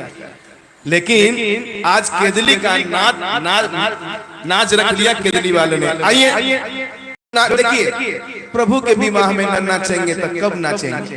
हैं? इसलिए जो नहीं नाचना जानते हैं वो ताली बजाएं। और क्या कहना है? झुकी जइयो तनिक रघुबीर, लले मोरी छोटी सी, झुके जइयो तनिक रघुबीर, लले मोरी छोटी सी।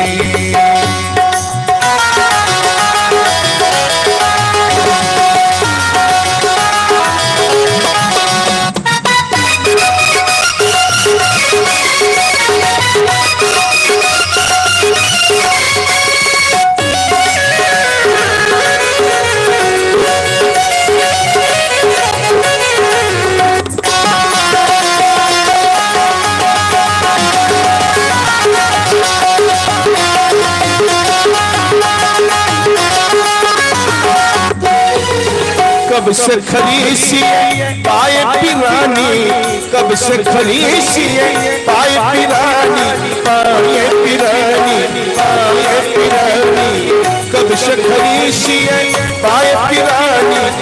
क्यों बनते क्यों बनते लले मोरी छोटी सी, झुक जइयो तनिक रघुबीर, लले मोरी छोटी सी।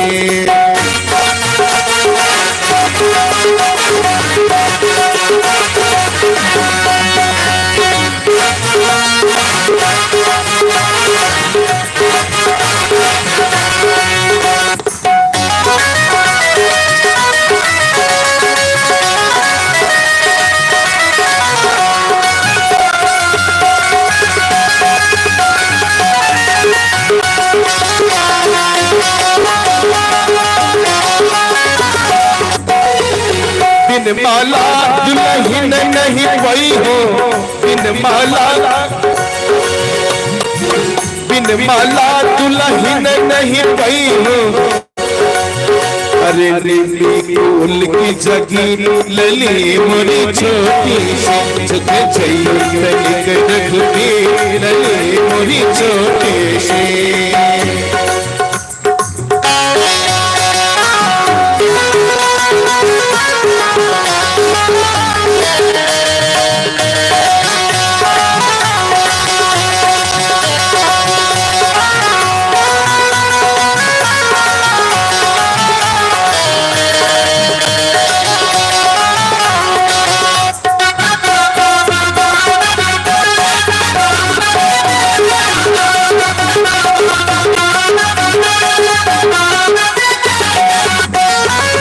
सखी बचन सुनी के रघुनंदन, सखी बचन सुनी के रघुनंदन, सखी बचन सुनी के रघुनंदन, झुक गए रघुबीर, झुक गए रघुबीर लली मोरी छोटी सी, झुक गइयो तनिक रघुबीर लली मोरी छोटी सी, झुक गइयो तनिक रघुबीर लली मोरी छोटी सी, झुक जाइयो तनिक रघुबीर लली मोरी छोटी सी, झुक जाइयो तनिक रघुबीर लली मेरी छोटी सी, झुक जाइयो तनिक रघुबीर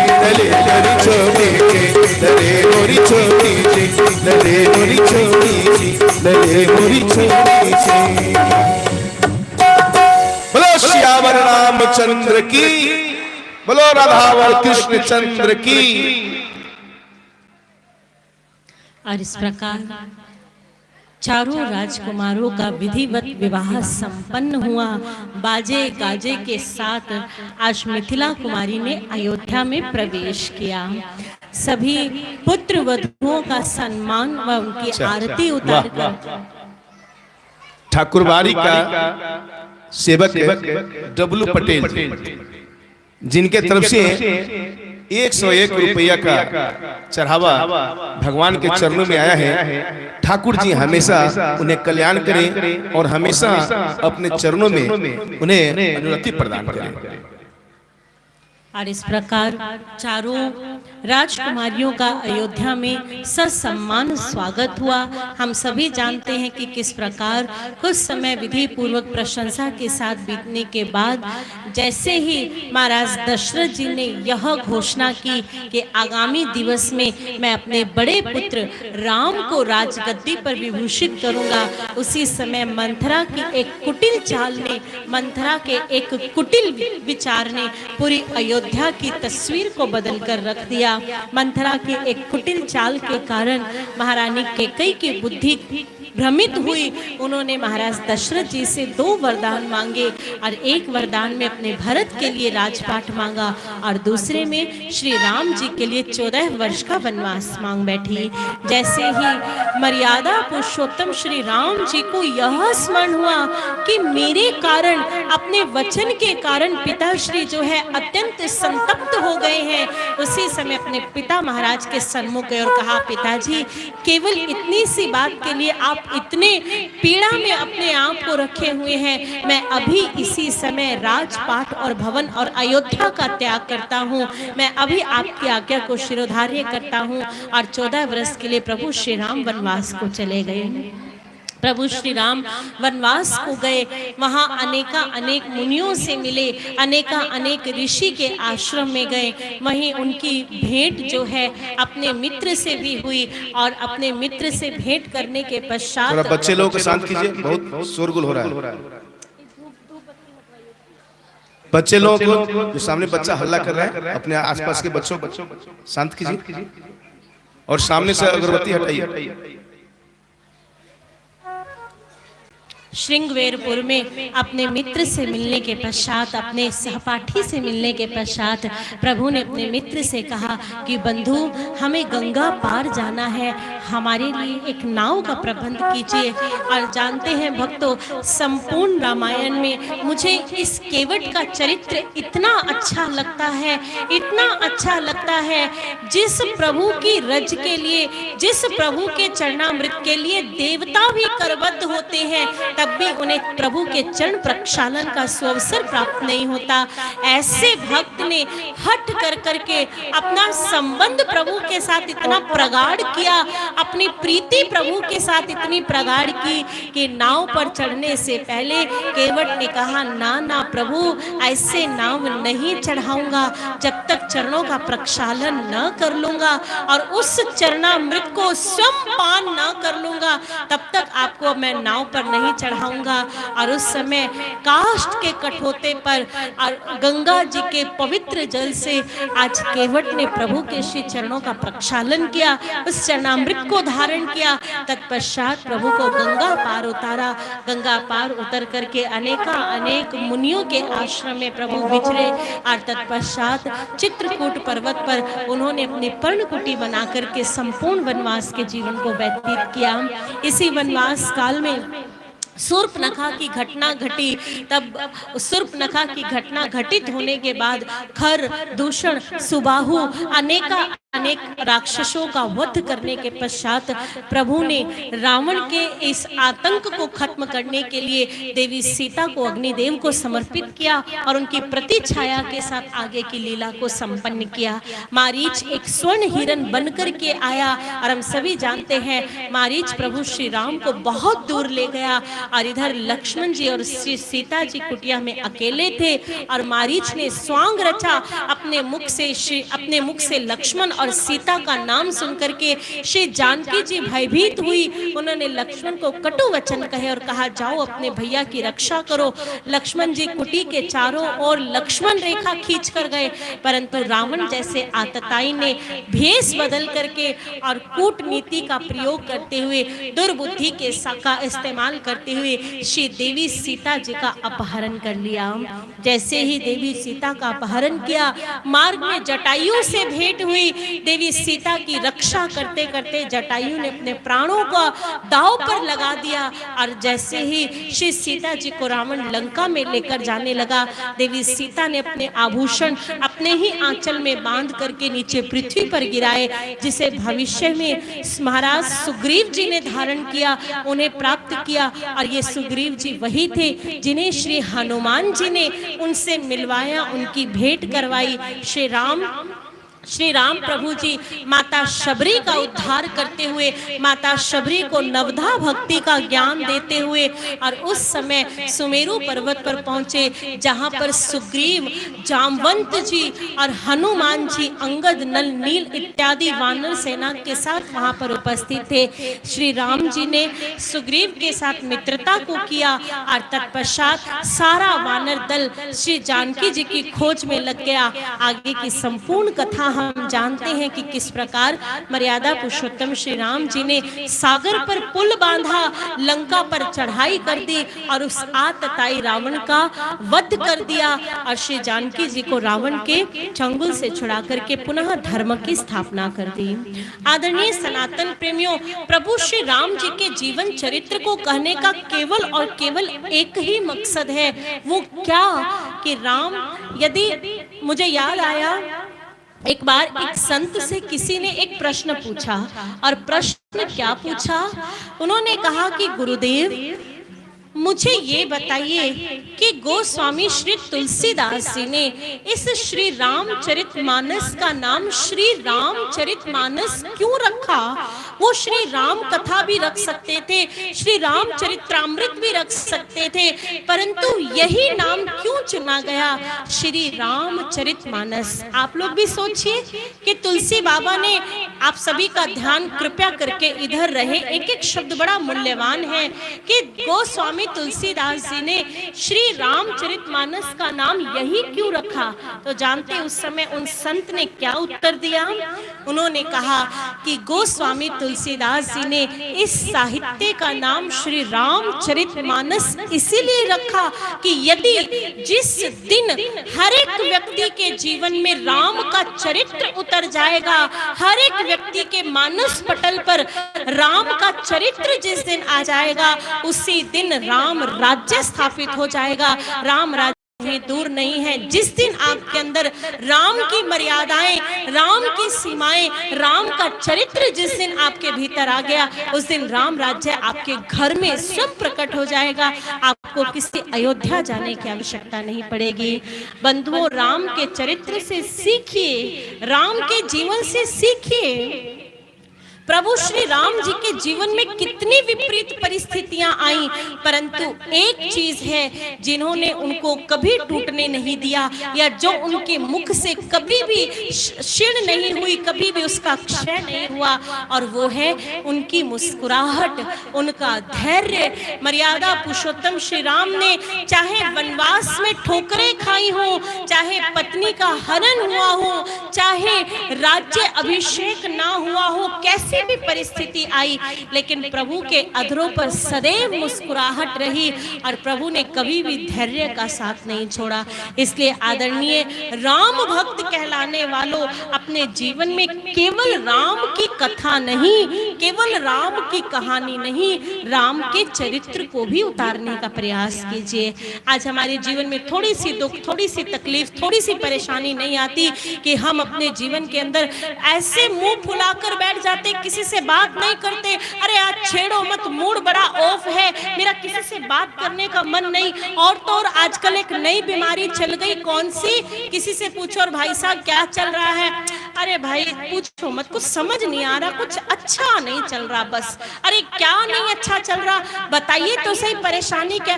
बस कुछ अच्छा नहीं लग रहा। ये बीमारी का नाम ही नहीं समझ में आ रहा है कि कुछ अच्छा नहीं लग रहा, कुछ समझ नहीं आ रहा। ये आखिरकार है क्या?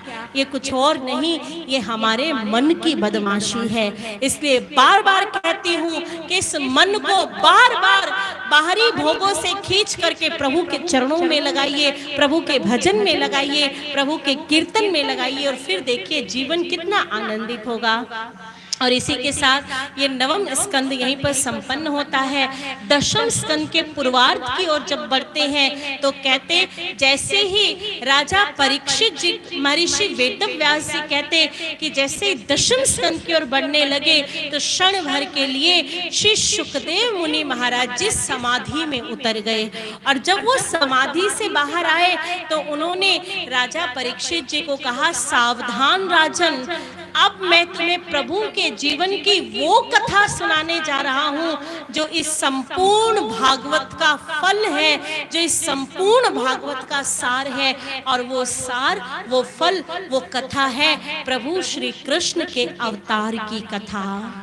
प्रभु श्री कृष्ण के इस धरती पर जन्म लेने की कथा महर्षि वेदव्यास जी बताते कि श्री सुखदेव मुनि महाराज जी ने कहा कि यूं तो वो प्रभु जन्म और मरण के बंधन से परे है, परंतु फिर भी वो निराकार शक्ति इस धरती पर साकार रूप लेकर आती है और उनके आने के अनेक कारण हैं। यही बात गोस्वामी तुलसीदास जी भी श्री रामचरितमानस में कहते हैं कि जब जब होए धर्म की हानि, बाढ़ही असुर अधम अभिमानी, तब तब प्रभु धरि विविध शरीरा, हर ही कृपा मिटी सज्जन पीरा। जब जब अधर्म बढ़ता है, धर्म की हानि होती है, आतंक बढ़ता है, वो प्रभु ये अवतार लेकर आते हैं, शरीर धारण करके आते हैं और संतों का कल्याण करते हैं, आतताइयों का उद्धार करते हैं। यही बात श्रीमद् भागवत में भी कही गई, यदा यदा ही धर्मस्य ग्लानिर्भवति भारत, अभ्युत्थानम अधर्मस्य तदात्मानं सृजाम्यहम्, परित्राणाय साधूनां विनाशाय च दुष्कृतां, धर्म संस्थापनार्थाय संभवामि युगे युगे। धर्म की स्थापना करने के लिए, अधर्म का अंत करने के लिए वो ईश्वरीय शक्ति बार बार इस धरा पर आती है। और आज वही भूमिका बता रहे हैं आज राजा परीक्षित जी को। जिस समय मथुरा पर कंस ने अपना आधिपत्य स्थापित कर लिया था, महाराज उग्रसेन को जबरदस्ती उनके सिंहासन से उतारकर उनके पुत्र कंस ने अपना वर्चस्व स्थापित कर लिया।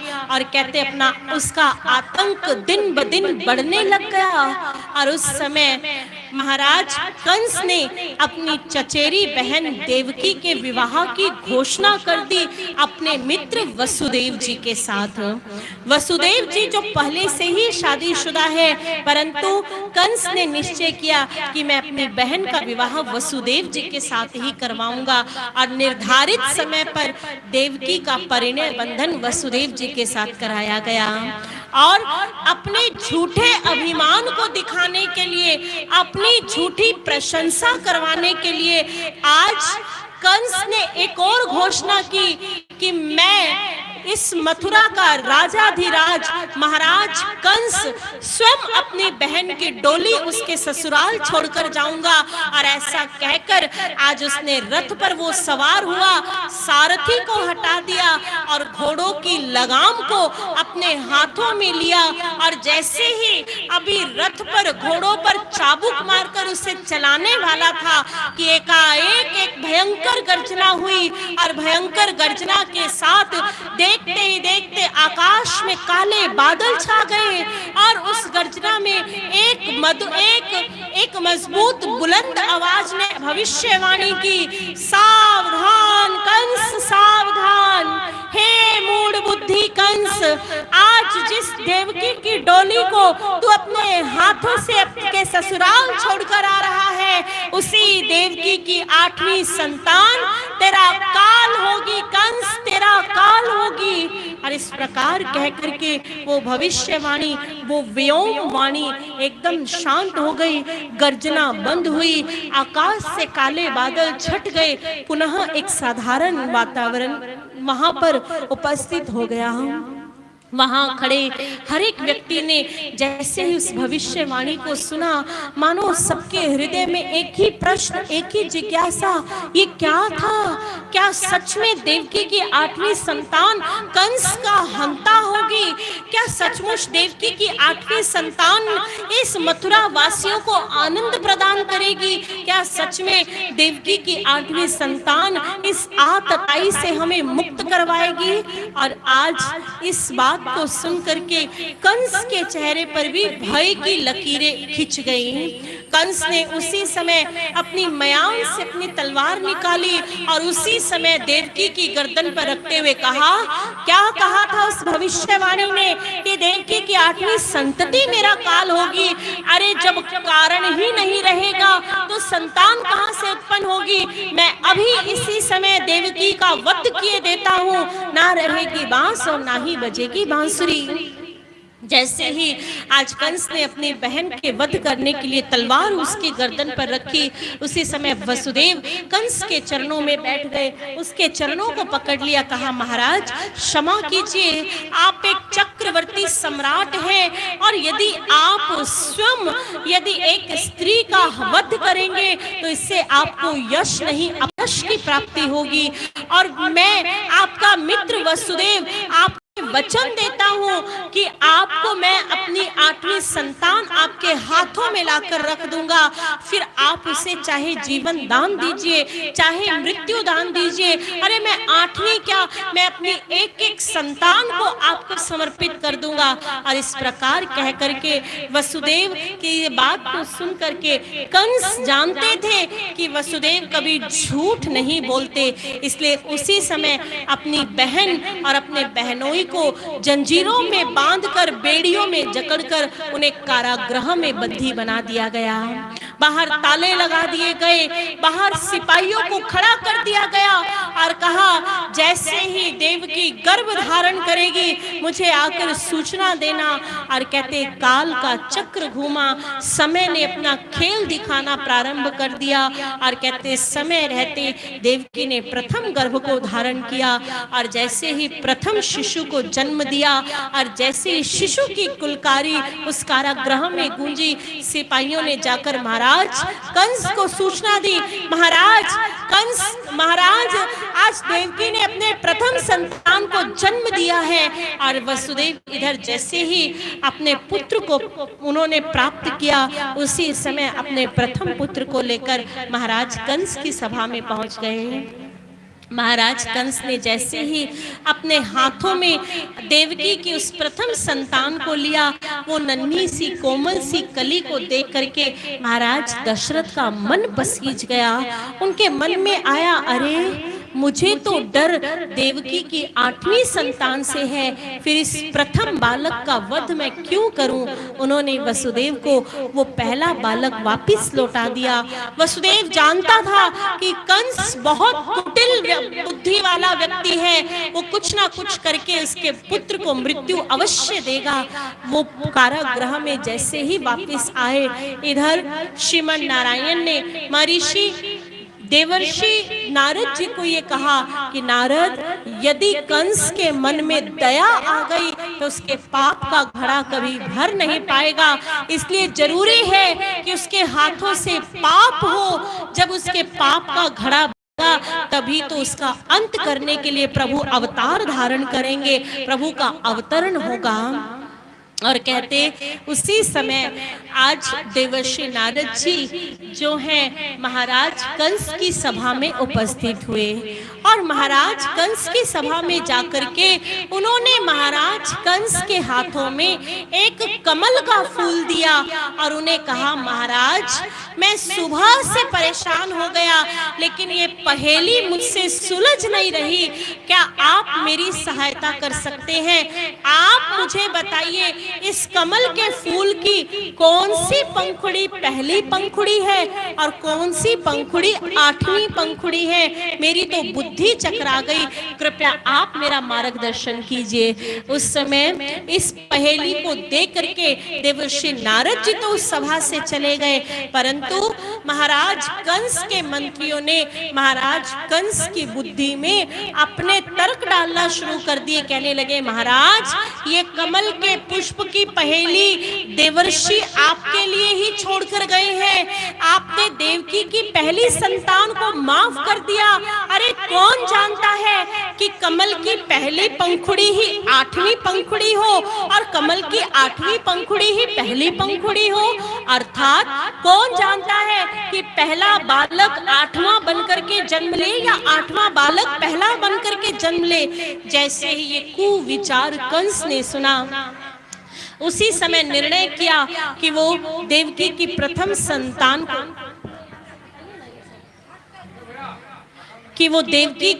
संतान को मृत्यु के घाट उतारेगा। और उसी समय वो कारागृह में गया और देवकी के हाथों से उसके पुत्र को उठा करके एक शिला पर पटक दिया और उसका वहीं प्राणांत कर दिया। और देखते ही देखते पहली, दूसरी, तीसरी, चौथी, 5वीं, 6ठी सारी संतानों को कंस ने एक एक करके मृत्यु के घाट उतार दिया।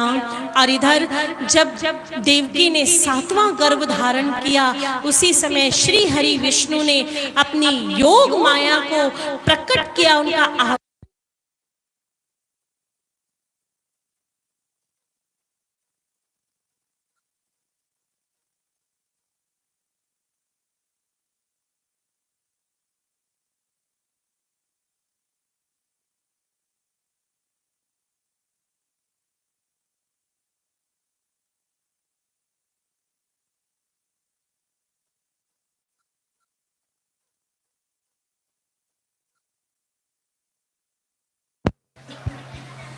हेलो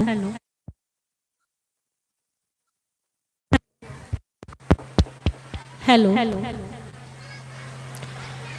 और कहते कि भगवान श्री हरि विष्णु ने अपनी योग माया को ये आदेश दिया कि देवकी की गर्भ में जो 7वीं संतति पल रही है वो मेरे बड़े भाई बलभद्र जी हैं, जो शेष के अवतार हैं। उन्हें देवी रोहिणी जी के गर्भ में संकर्षण विधि के माध्यम से उन्हें देवी रोहिणी के गर्भ में स्थानांतरित कर दिया जाए। यही हुआ जिस समय जैसे ही देवकी ने 7वां गर्भ धारण किया, उस समय योग माया ने संकर्षण विधि के माध्यम से देवकी के उस 7वें गर्भ को देवी रोहिणी जी के गर्भ में स्थानांतरित कर दिया। और ये अफवाह फैल गई कि 7वां गर्भ गर्भपात हो गया है, उस बालक की गर्भ में ही मृत्यु हो गई है। और धीरे धीरे समय का चक्र बीता और वो शुभ घड़ी, वो मंगल वेला आई जब हमारे प्रभु ने प्रथम गर्भ के रूप में देवकी के गर्भ में स्थान धारण किया। और कहते जैसे ही प्रभु ने देवकी के गर्भ में आना स्वीकार किया, उसी समय कारागृह में एक दिव्य प्रकाश फैल गया। सारा कारागृह प्रकाश से प्रकाशित होने लगा, पूरी प्रकृति नृत्य करने लगी। जैसे ही सिपाहियों ने देखा, सिपाहियों ने महाराज कंस को जाकर सूचना दी, महाराज अरे आपका काल जन्म लेने वाला है। महाराज कंस ने टेढ़ी नजर से देखा, क्या कहा, क्षमा महाराज क्षमा, देवकी ने 8वां गर्भ धारण कर लिया महाराज। और देवकी की स्थिति ऐसी है, उसका मुख देखते बन रहा है। पूरे कारागृह में प्रकाश ही प्रकाश फैल गया महाराज, पूरे कारागृह में प्रकाश ही प्रकाश फैल गया। उस समय महाराज कंस ने ये आदेश दिया कि जाइए सिपाहियों की संख्या और बढ़ा दी जाए। धीरे धीरे समय बीतता गया और कहते कि भादो पक्ष की वो मंगल अष्टमी तिथि आई, जब प्रभु ने अपने आने की तिथि को निर्धारित किया। अष्टमी तिथि की मध्य रात्रि है और उस मध्य रात्रि में जहाँ सरोवर में कमल खिलने लगे, वो तपस्वी, वो ऋषि, वो मुनि जो तपस्या समाधि लगाने का इतने समय से अभ्यास कर रहे थे, लेकिन उनकी समाधि नहीं लग रही थी, आज सहसा उनकी समाधि लग गई। जो कई वर्षों तक समाधि में बैठे थे, उनकी समाधि उठ गई। आज सरोवर में कमल खिल गए, आज पूरी प्रकृति झूमने लगी, आज मयूर नृत्य करने लगे, कोयल चहचहाने लगी, पक्षी कलरव करने लगे।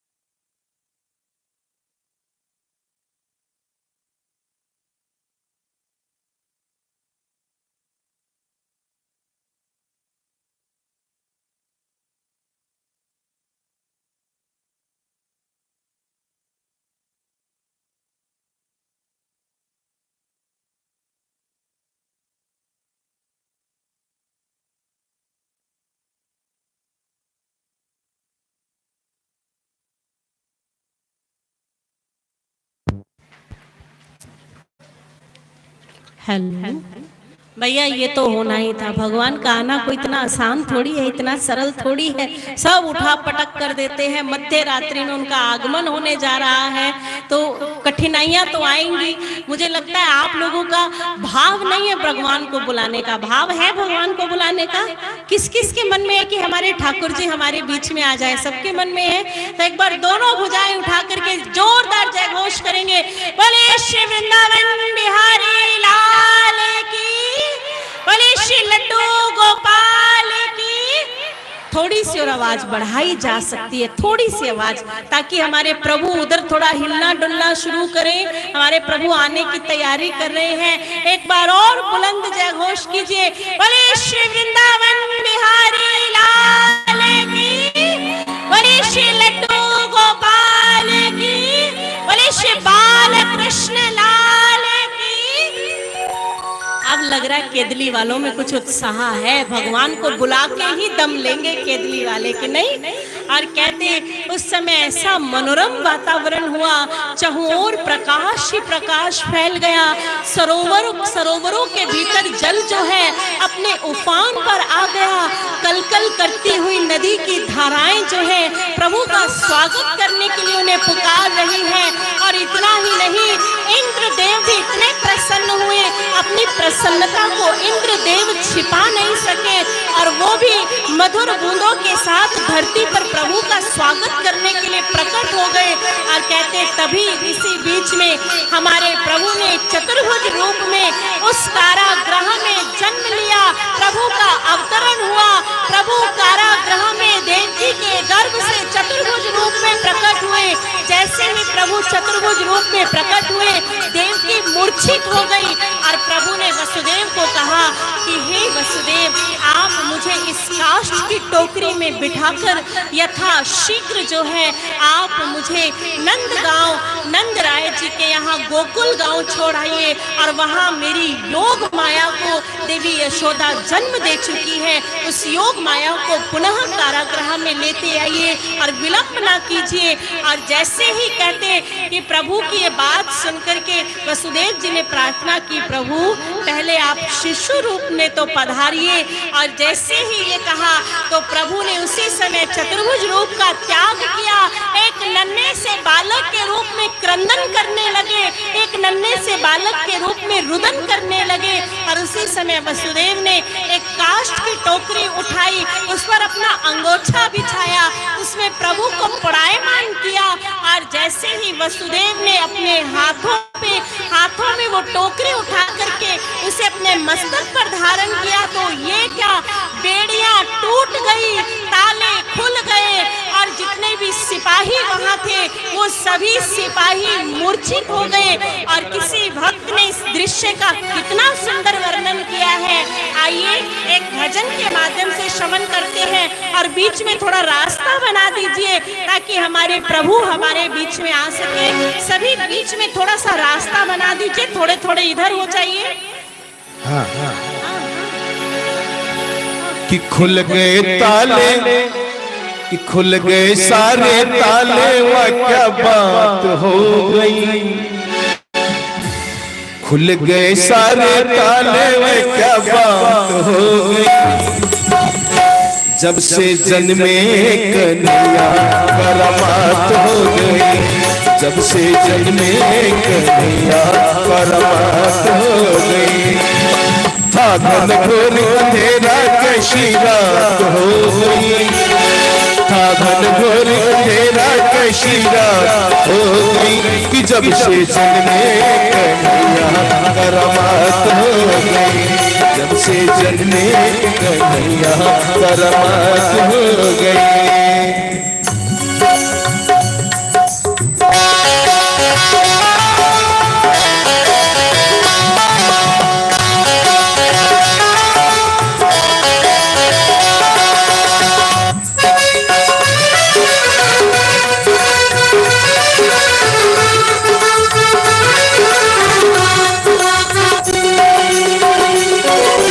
हाँ दिखाना जन्म लिए कान्हा, द्वापर का जमाना पुराना।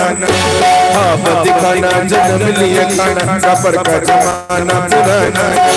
ताले लगाना पहले जाना, वो कंस का जुल्म ढाना। उस रात का दृश्य कर था, उस कंस को मरने का डर था। बादल छाए उमर आए बरसात हो गई, बादल छाए उमर आए बरसात हो गई। कि जब से जन्मे कन्हैया करामात हो गई, जब से जन्मे कन्हैया करामात हो गई।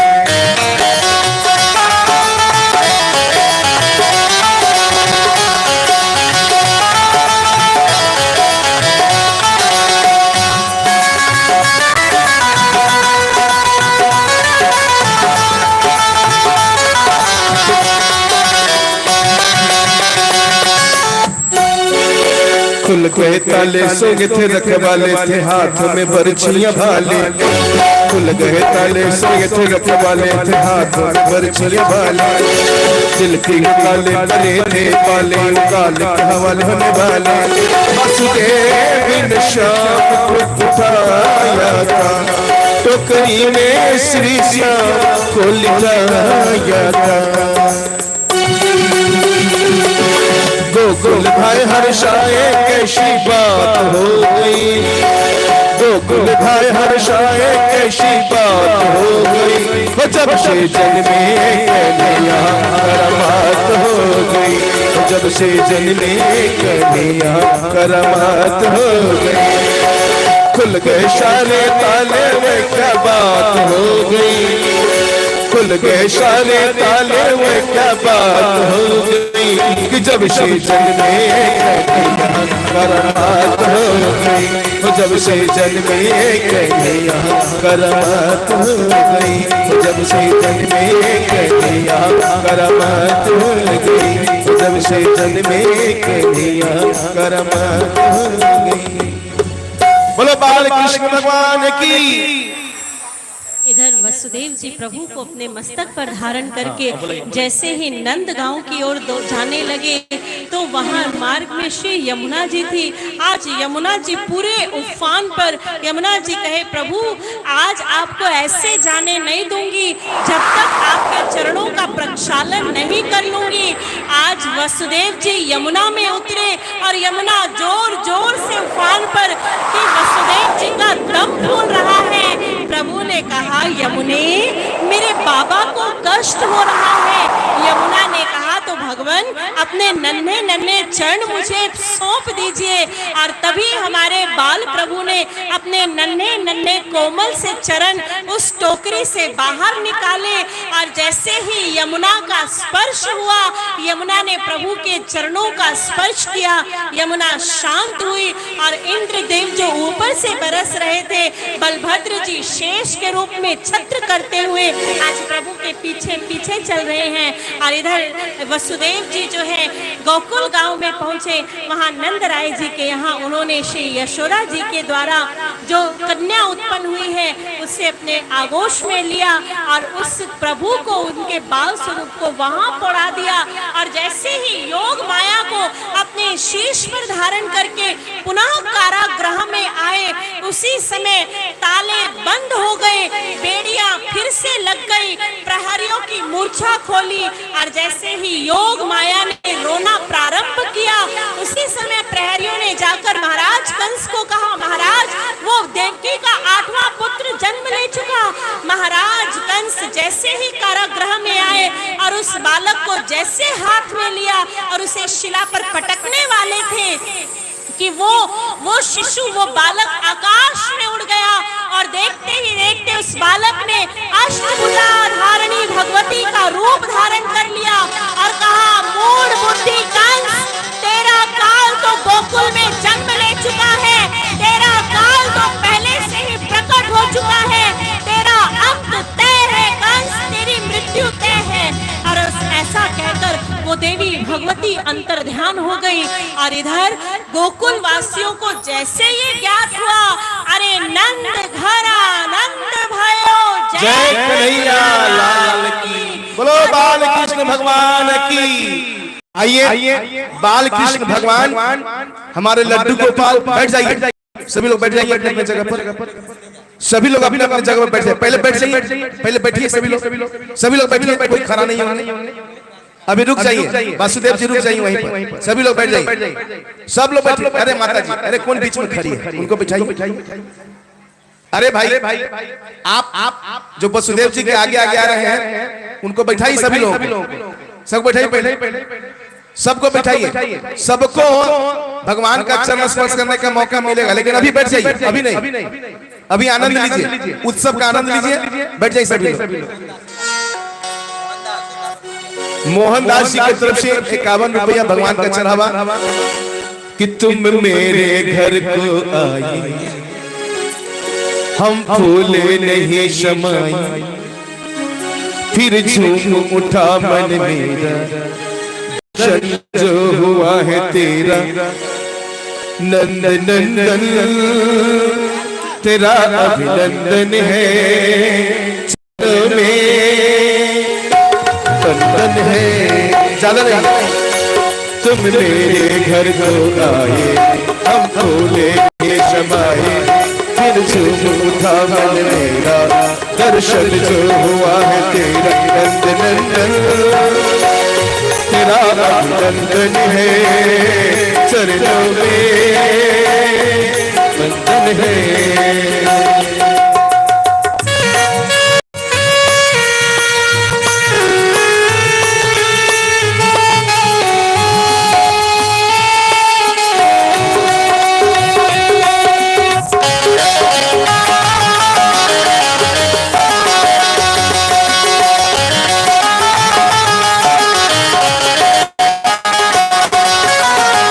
तेरे स्वागत में हमने बंधन पार बढ़ाया,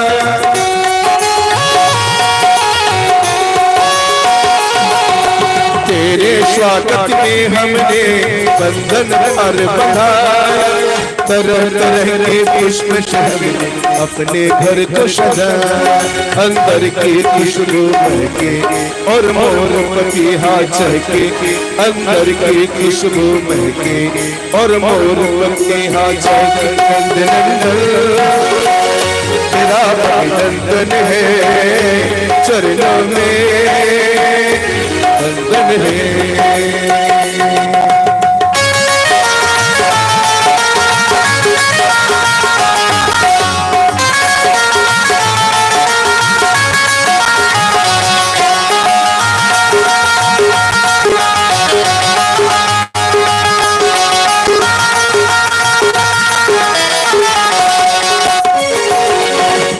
कन्हैया प्यारे तेरा प्यार कराऊं,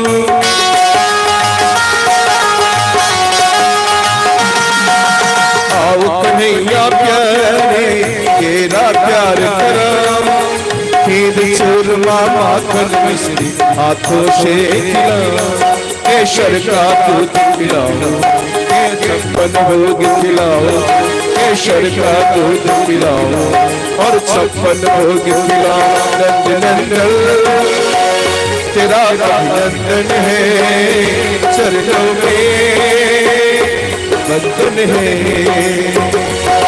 तुम मेरे घर को आए, हम भूले नहीं समाए, फिर झूम उठा मन मेरा, दर्शन जो हुआ है तेरा। नंद नंदन तेरा अभिनंदन है, चरणों में बंधन है, बंधन है, बंधन है। सभी लोग अपने स्थान पे बैठ जाइए, जो जहां बैठ जाइए, जो जहां बैठ जाइए। अब नंदोत्सव का हम लोग आनंद लेंगे। सभी लोग अपने अपने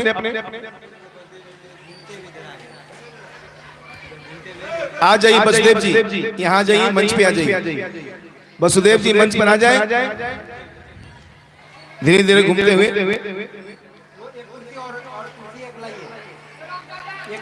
आप सभी केदली वालों को प्रभु के जन्मोत्सव की बहुत बहुत बहुत बधाई हो।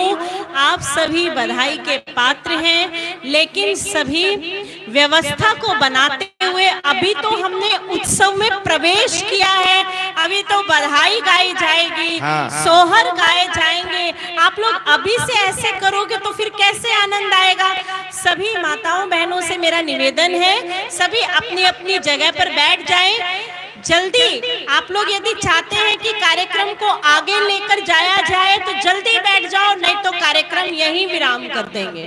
कार्यक्रम बंद कर दे कार्यक्रम कि चलने देना। जितनी जल्दी हो सके आप लोग अपनी अपनी जगह पर बैठ जाइए। और इधर सारे गोकुल वासी मिलकर आज नंद बाबा को बधाई देने के लिए आ रहे हैं। बधाई हो नंद राय जी, बधाई हो यशोदा जी, बधाई हो।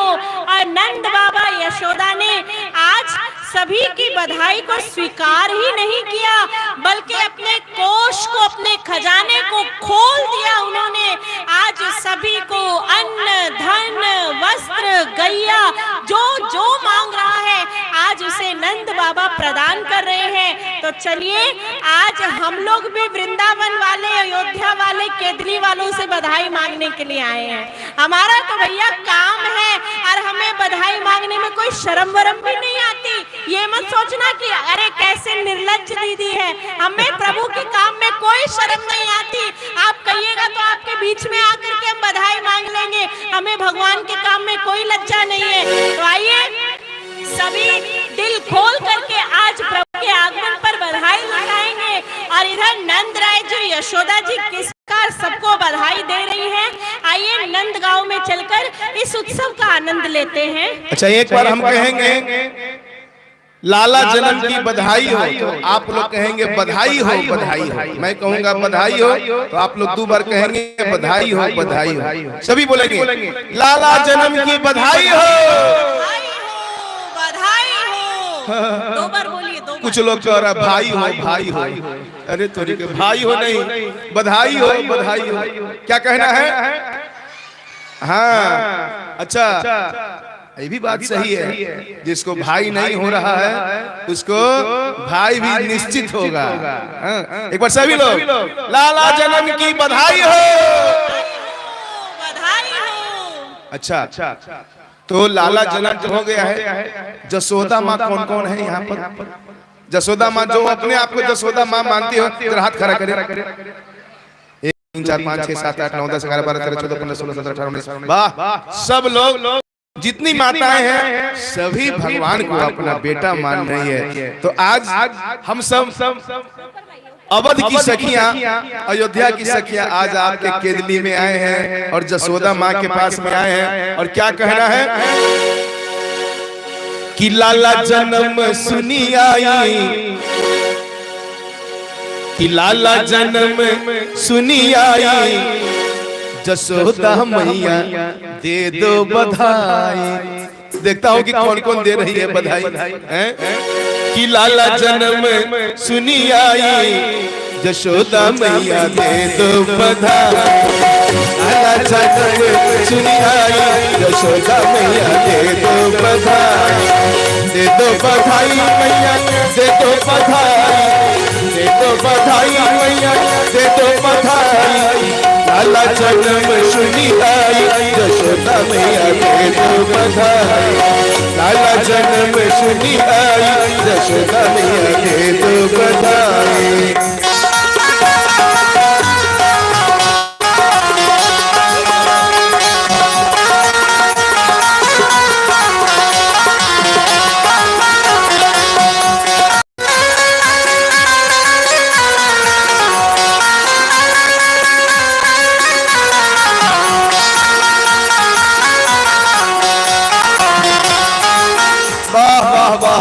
देखिए आप लोग तरफ से तो नहीं आया, लेकिन पहली बधाई दीदी के तरफ से 101 रुपये का बधाई आया है। लाला जन्म की बधाई हो। हाँ, और क्या कहना है? टीका भी लूंगी मैं तो झूमर भी लूंगी, टीका भी लूंगी मैं तो झूमर भी लूंगी, टीका भी लूंगी मैं तो झूमर भी लूंगी, मैं तो झूमर लूंगी, झूमर लूंगी। टीका भी लूंगी मैं तो झूमर भी लूंगी, और कुंडल की कर दे उषाई, कुंडल की कर दे उषाई, जसोदा मैया दे दो बधाई। कुंडल की कर दे उषाई, जसोदा मैया दे दो बधाई। इधर बोलिए नाम नाम इधर बधाई लगी। इधर क्या नाम है? किनके तरफ से? किनके तरफ से? मैया जी किनके तरफ से? हाँ, वहाँ से, वहाँ उधर से नाम बोला। जिनको जिनको बधाई देना हो वहाँ दीजिए और नाम बुलाते चले जाइए। किनके तरफ से है?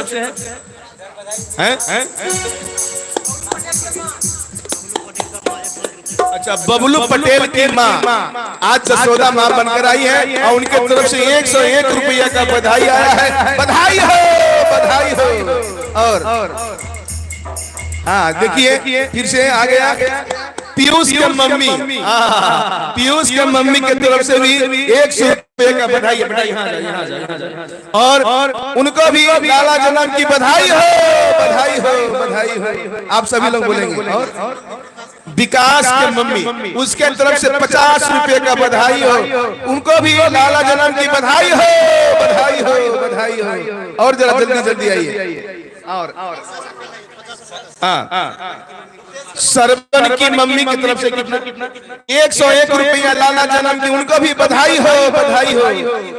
मुकेश की मम्मी की तरफ से भी 50 रुपए का बधाई आया है, उनको भी बधाई हो, बधाई हो। सरवन की मम्मी गोरपारा, उनके तरफ से 100 रुपए का बधाई आया है, उनको भी बधाई हो, बधाई हो। संजीत गुप्ता, उनके तरफ से 50 रुपए का बधाई है लाला जन्म की, उनको भी बहुत सारा बधाई हो, बधाई हो। अरुण मुखिया जी की पत्नी, वाह वाह, अरुण मुखिया जी की पत्नी की तरफ से 100 रुपए का बधाई आया है, बधाई हो, बधाई हो।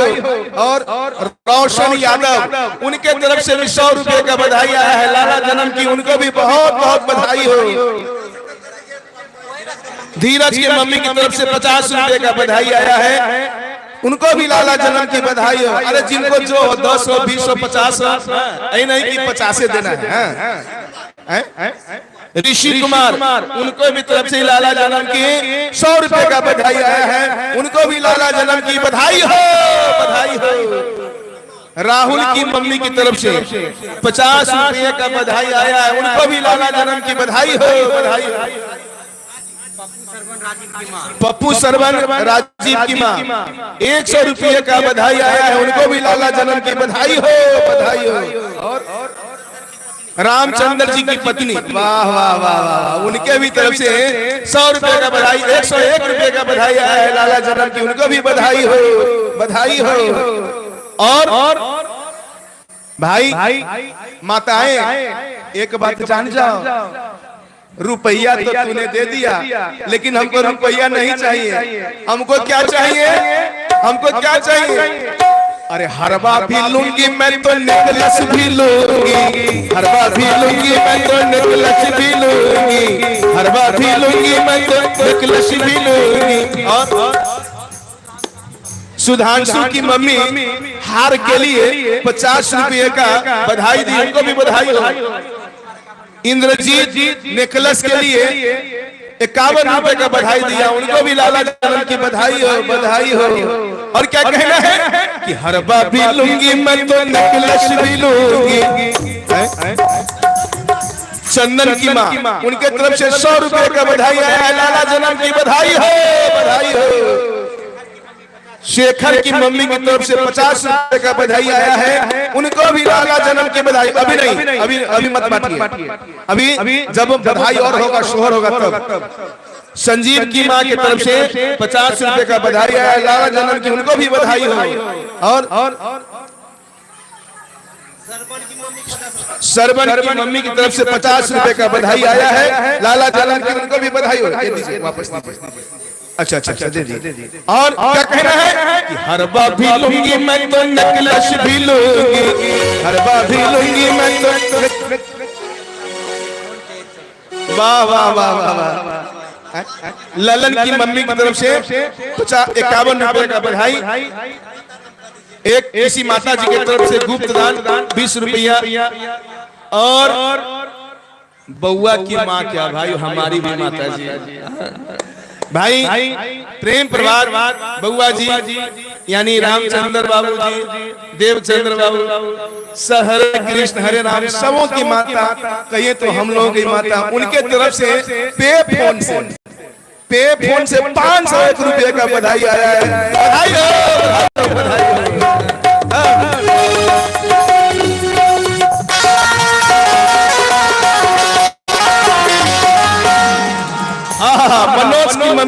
मनोज की मम्मी की तरफ से 50 रुपए का बधाई आया है, लाला जन्म की बधाई हो, बधाई हो, बधाई हो। और क्या किसकी? ज्योति की मम्मी की तरफ से 50 रुपए का बधाई आया है। किनकी मम्मी की तरफ से? रोहित की मम्मी की तरफ से 50 रुपये का बधाई आया है। उनको भी लाला जन्म की बधाई हो, बधाई हो। और क्या रुपये पायल तो मिल गया, हार भी मिल गया, नेकलेस भी मिल गया, और क्या चाहिए? सखी शिवम सत्यम की मम्मी की तरफ से 50 रुपए के बैग है सखी। और क्या चाहिए? और क्या चाहिए? इनको क्या चाहिए? ये कह रही सखियां कह रही हैं, ये कहा कि सखियां महिषी की सखियां हैं, और ये कह रही है कि साड़ी भी लूंगी मैं तो लहंगा भी लूंगी, साड़ी भी लूंगी मैं तो लहंगा भी लूंगी, साड़ी भी लूंगी मैं तो लहंगा भी लूंगी, और चुनर की कर दे शाही यशोदा मैया दे दो बधाई, चुनर की कर दे शाही यशोदा मैया दे दो बधाई, दादा जन्म चुनी आई यशोदा मैया दे दो बधाई, दे दो बधाई मैया दे दो बधाई, दे दो बधाई मैया दे दो बधाई, लाला जन्म चुनी आई यशोदा मैया दे दो बधाई, लाला जन्म चुनी आई यशोदा मैया दे दो बधाई, लाला जन्म चुनी आई यशोदा मैया दे दो बधाई, दे दो बधाई। और लाला जन्म हुआ है किनको किनको खुशी है, जिनको जिनको खुशी है जरा दोनों हाथ उठा लीजिए, दोनों हाथ उठा लीजिए, वाह वाह सबको खुशी है। एक बार सभी लोग खड़े हो जाए, सभी लोग खड़े हो जाए, सभी लोग अब खड़े होने के लिए मैं कह रहा हूँ। और क्यों? इसलिए एक और बढ़ावा होगा और सभी लोगों का आज झूमना है और नाचना है। कैसे? बधाई पर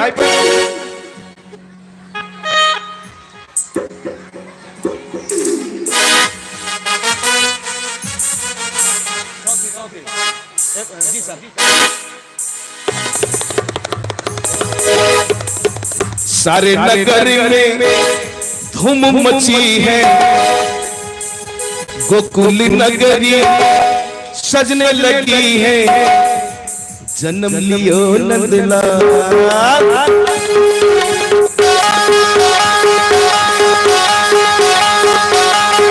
जन्म लियो नंदलाल, बधाई बाजे अंगना में, जन्म लियो नंदलाल, बधाई बाजे अंगना में, बधाई बाजे अंगना में, बधाई बाजे अंगना में, बधाई बाजे अंगना में, बधाई बाजे अंगना में, जन्म लियो नंदलाल, बधाई बाजे अंगना में, जन्म लियो नंदलाल, बधाई बाजे अंगना में।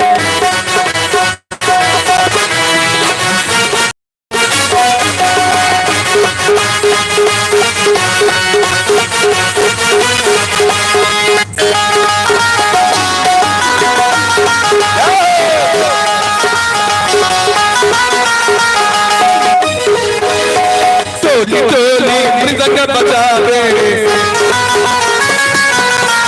टोली टोली मृदंग बजावे, नाच गावे धूम मचावे, नाच गावे धूम मचावे, नाचे रे नाचे रे नाचे रे नाचे रे नाचे नाचे रे नाचे रे नाचे, नाच दई दई ताल, ऐसे नहीं, नाच दई दई ताल।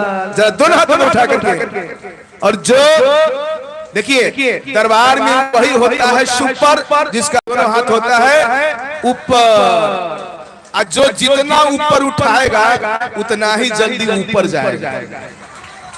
अरे अरे ऊपर जाने का मतलब भगवान पर नहीं, तरक्की में जाएंगे।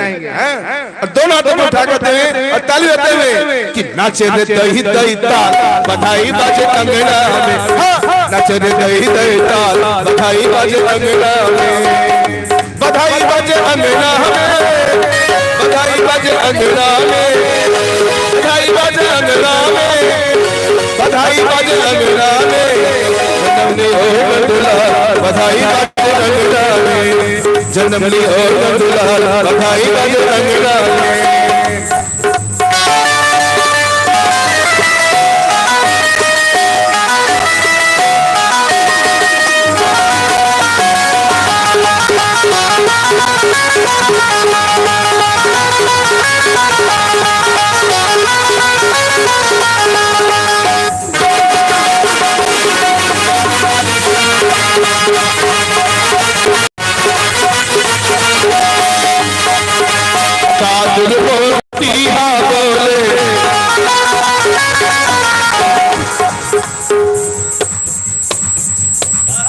रुकिए रुकिए रुकिए रुकिए, किनके तरफ से? पूछिए पूछिए पूछिए। रोहित, हाँ रोहित की मां की तरफ से 100 रुपया का बधाई आया है। लाला जन्मदिन को भी बहुत सारा बधाई हो। और सत्यनारायण वार्ड सदस्य के पुत्र प्रिंस कुमार और वैभव कुमार की ओर से 101 रुपये का बधाई आया है। महादेव राम, उनके मां की तरफ से 20 रुपये का बधाई आया है। लाला जन्मदिन उनको भी बहुत सारा बधाई हो। और कहना क्या है कि दादुर मोर पपीहा बोले, दादुर मोर पपीहा बोले, धरती डोले अंबर डोले, धरती डोले अंबर डोले, छाई है अजब बहार,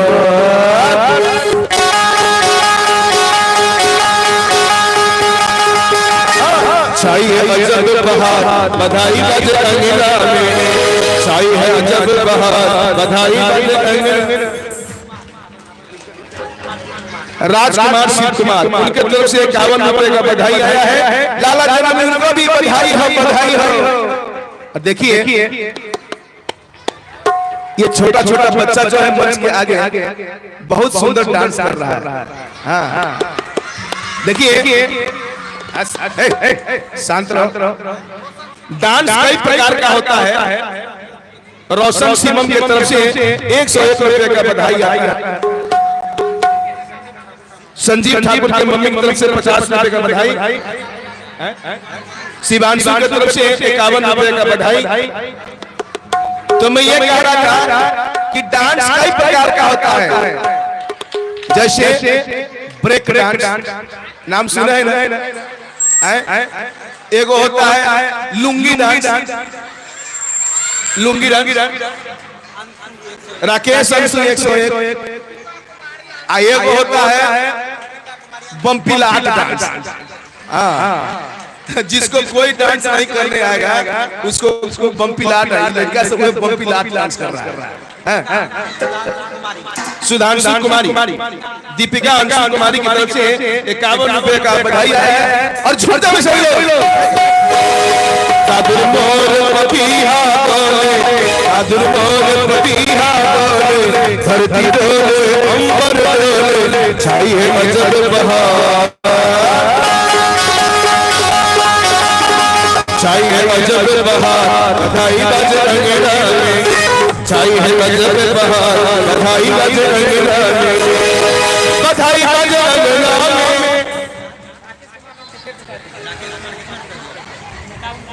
राकेश कुमार की तरफ से 51 रुपए का बधाई आया है। उनको भी लाला जन्म की बधाई हो। हाँ बोलिए बोलिए। अच्छा एक और गौरदान आया है, 25 रुपए का बधाई आया है। उनको भी लाला जन्म की बधाई हो। और क्या कहना है? बोलो जल्दी जल्दी जल्दी। महादेव यादव की मां की तरफ से 21 रुपए का बधाई आया है। उनको भी लाला जन्म की बधाई हो। दीपक कुमार की तरफ से 100 रुपए का बधाई आया है। लाला जन्म की उनको भी बधाई हो, बधाई हो। और क्या कहना है कि बड़ी बड़ी अखियां कचरा कारी, बड़ी बड़ी अखियां कचरा कारी, माथे झूले लटे बिकरारे, जसोदा देख निहार, जसोदा देख निहार, बधाई बज अंगना में, जसोदा देख निहार, बधाई बज अंगना में, बधाई बज अंगना में, बधाई बज अंगना में, बधाई बज अंगना में, बधाई बज अंगना में, जन्मदिन बदला।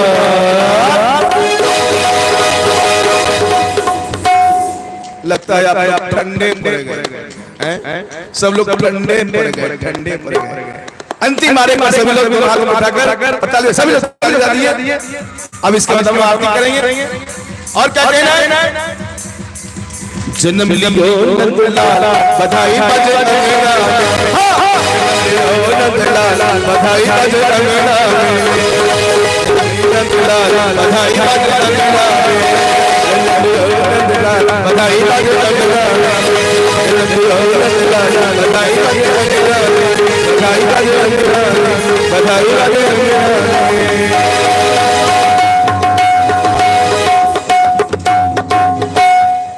आप सभी को, जितने भी भक्त यहाँ पर आए हैं, सभी को कृष्ण जन्म की बधाई हो।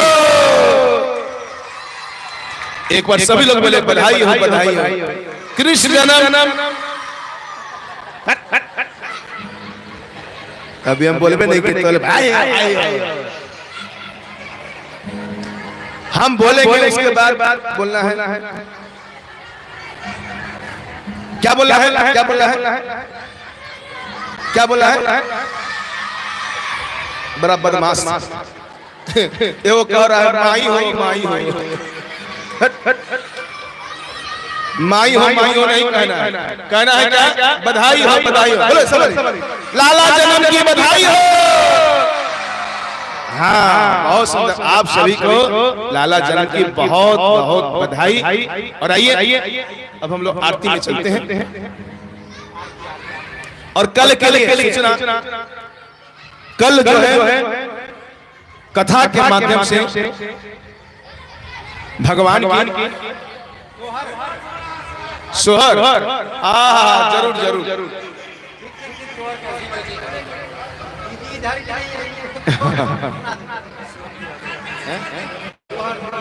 सोनू यादव, सोनू यादव की तरफ से 20 रुपए का बधाई आया है। आइए एक सोहर भी हो जाए।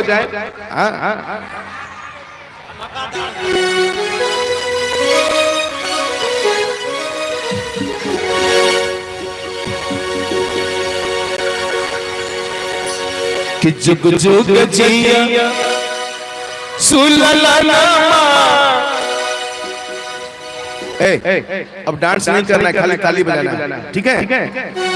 कि जुग जुग जिया और की तरफ से 100 रुपए का बधाई आया है। लाला जन्म की उनको बधाई हो। कि जुग जुग जिया सुलला नामा भवन माके भाग जागल हो। ललला फुलवा के दीपक मन में आस लागल हो। ललला फुलवा के दीपक मन में आस लागल हो। जुग जुग जिया सुलला नामा भवन माके भाग जागल हो। ललला फुलवा के दीपक मन में आस लागल हो। ललला फुलवा के दीपक मन में आस लागल हो।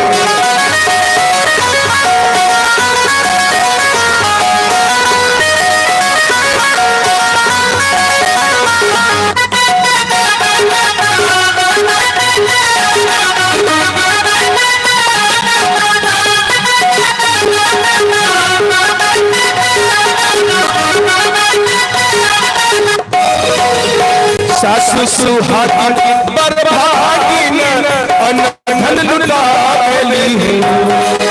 सासु सुहागिन बरभागिन अनधन लुटावेली। ललना दुआरे पे, ललना दुआरे पे बाजत बधैया मनवा उठे शोर। ललना दुआरे पर बाजत बधैया मनवा उठे शोर।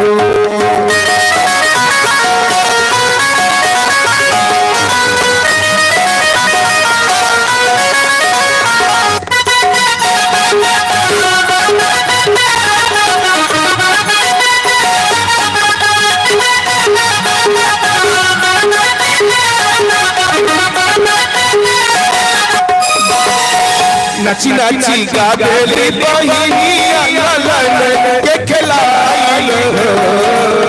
नची नची गावेली बहिनिया ललन के खिलाइल।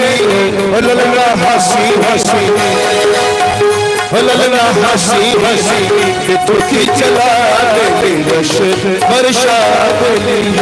ललना हसी रस बरसावेली रस बरसावेली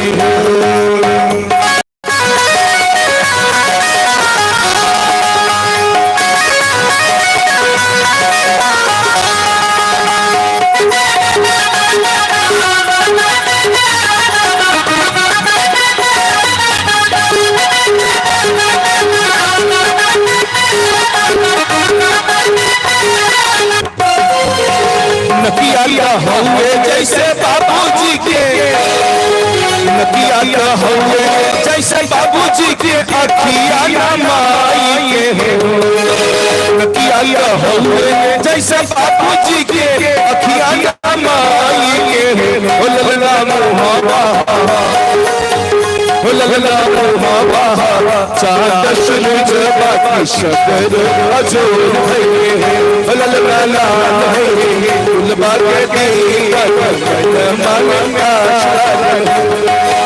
जुग जुग जिया सुलला भवन मत भाग जागो ललला फूल बागे पवन मन आशा ललला फूल बागे पवन मन आशा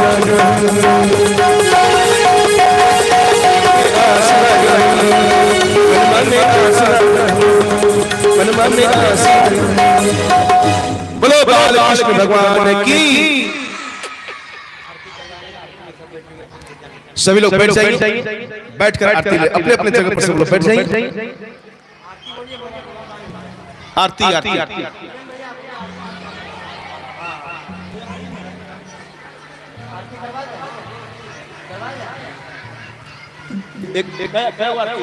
एक ही आरती है एक मंच और कल का मैं सूचना दे दूं कल की कथा में भगवान के बाल लीला का हम लोग कथा सुनेंगे। भगवान हाँ और आपको मालूम है कि आप लोग जाएंगे नहीं आज से भगवान का झूलोत्सव भी शुरू हो गया है। आज भगवान झूला में झूलेंगे तो झूला का भी 2-4 पद होगा। आप सभी भगवान को झूला झुलाएं। जो भगवान को झूला झुलाएगा वो 84 लाख के चक्कर में नहीं झूलेगा। इसलिए सब लोग जिनको भी इच्छा हो भगवान का झूला झुलाना आप लोग भगवान का झूला झुलाएं। कल कथा के माध्यम से हम लोग भगवान के बाल लीला का वर्णन सुनेंगे दीदी के मुख से और हो सके तो कोशिश करेंगे नहीं हम लोग कि कल बाल मंडली का भगवान के मटकी फोड़ का झांकी भी हम लोग निकालें। लव कुश उनके तरफ से 105 रुपए का ये बधाई आया है। लाला जलन की बधाई हो। देखिए आज कथा का कैमा दिन हो गया कैमा दिन हो गया चौथा दिन हो गया। मात्र 3 दिन बचा है। हम लोग खूब उत्सव मनाएंगे और अभी भी जो लोग नहीं आए हैं सबको बुला कर लाइए क्योंकि ये कथा श्रीमद् भागवत कथा बार बार सुनने को नहीं मिलता है। आप लोग बहुत धार्मिक हैं बड़े श्रद्धावान हैं। सभी लोग मिलकर आए और इतना सुंदर आप लोगों ने आनंद लिया नंदोत्सव का। और आइए अब हम लोग आरती की तरफ चलते हैं।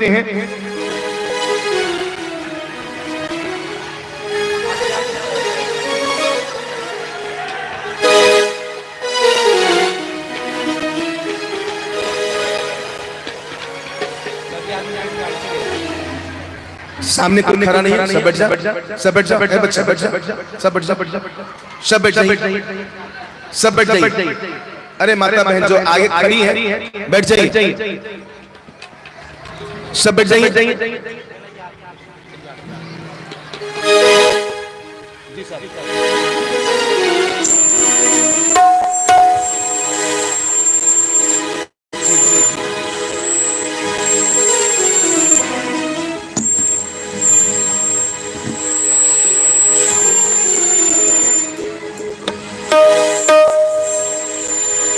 आरती बाल कृष्ण की जय, अपनो जन्म सफल करने जय।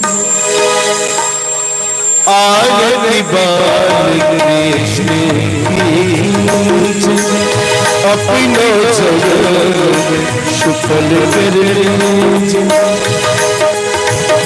श्री कृष्ण का परम दुलार बाबा के यन गोपाल, गोपिन के नन सोपार, इनके प्राण सागर कीजिए। आरती बाल कृष्ण की।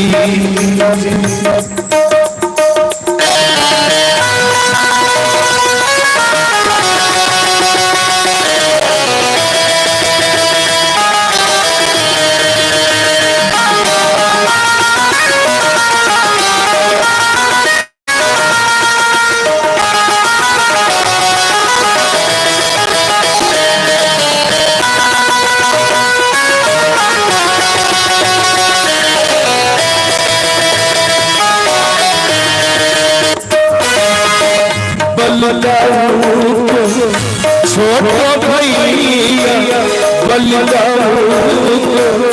छोटो भैया कन्वा कहे बोलन मैया,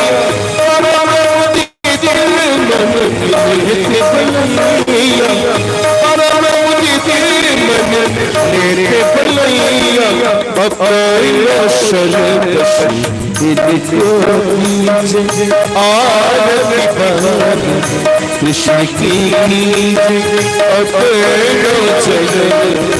शुक्ल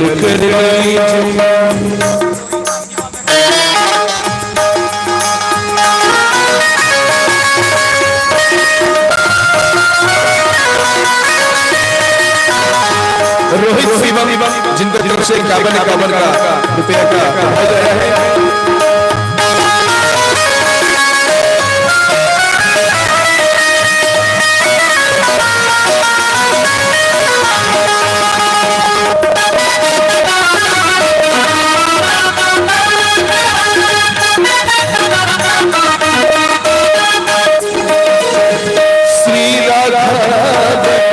शुक्र भैया, श्री राधा शुक्र भैया, ब्रज जनो नीति के भैया, देखत ही मन लेत चुनैया, देखत ही मन लेत चुनैया, यह सपने आरती बाल कृष्ण की अपनो चरण सफल करे।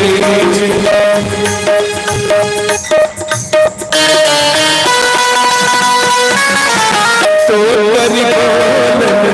मधुर सुहावे, मधुर सुहावे, सखन संग के लत सुख पावे, सोई सुख की जो इनको ध्यावे, सोई सुख की जो इनको ध्यावे, अब इनको लोक बनीजे। आरती बाल कृष्ण की अपनो जन्म सफल करने।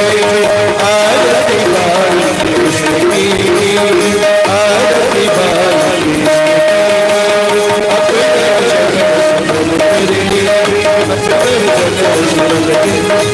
कर्पूर करुणामय संसार सागर भुज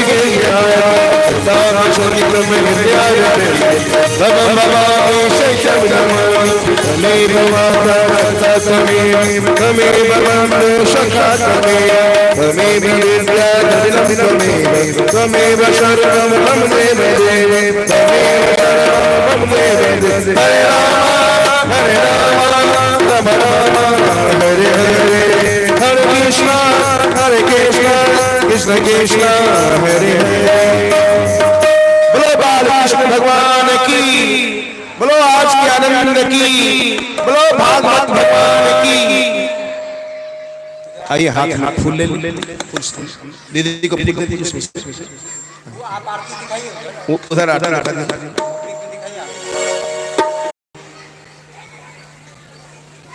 आरती पब्लिक में दिखाइए।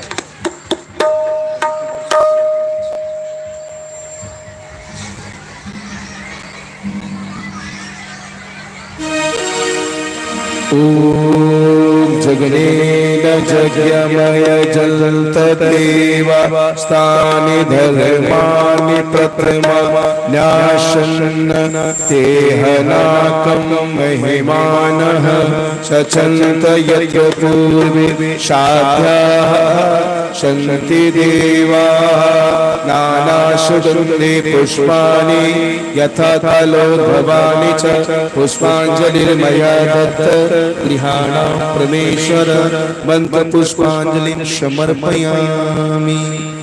बोलो आनंद भगवान की, बोलो वृंदावन बिहारी लाल की, बोलो बालकृष्ण भगवान की, बोलो भागवत भगवान की। धर्म की अधर्म का प्राणियों में विश्व का गो गायत्री माता की, भारत माता की, अपने अपने माता पिता की, अपने अपने गुरु गोविंद की, संत समाज की, जग भगवान की, शंकर भगवान की। नमः पार्वती पते बोले हर हर महादेव। सभी लोग आरती ले, आरती लेने के बाद प्रसाद ले। बिना आरती और प्रसाद के यहाँ से कोई लोग यहाँ से नहीं जाएंगे।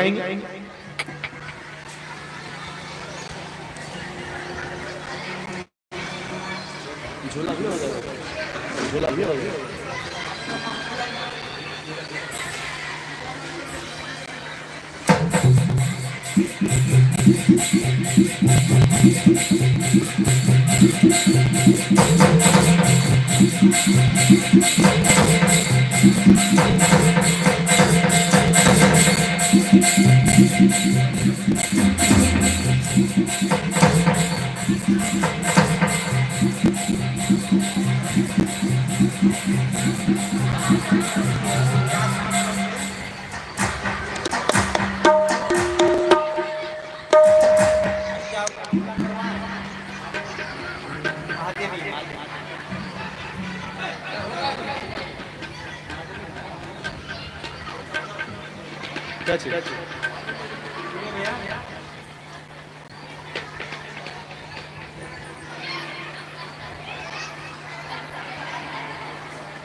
बाबा भोलेनाथ हमारे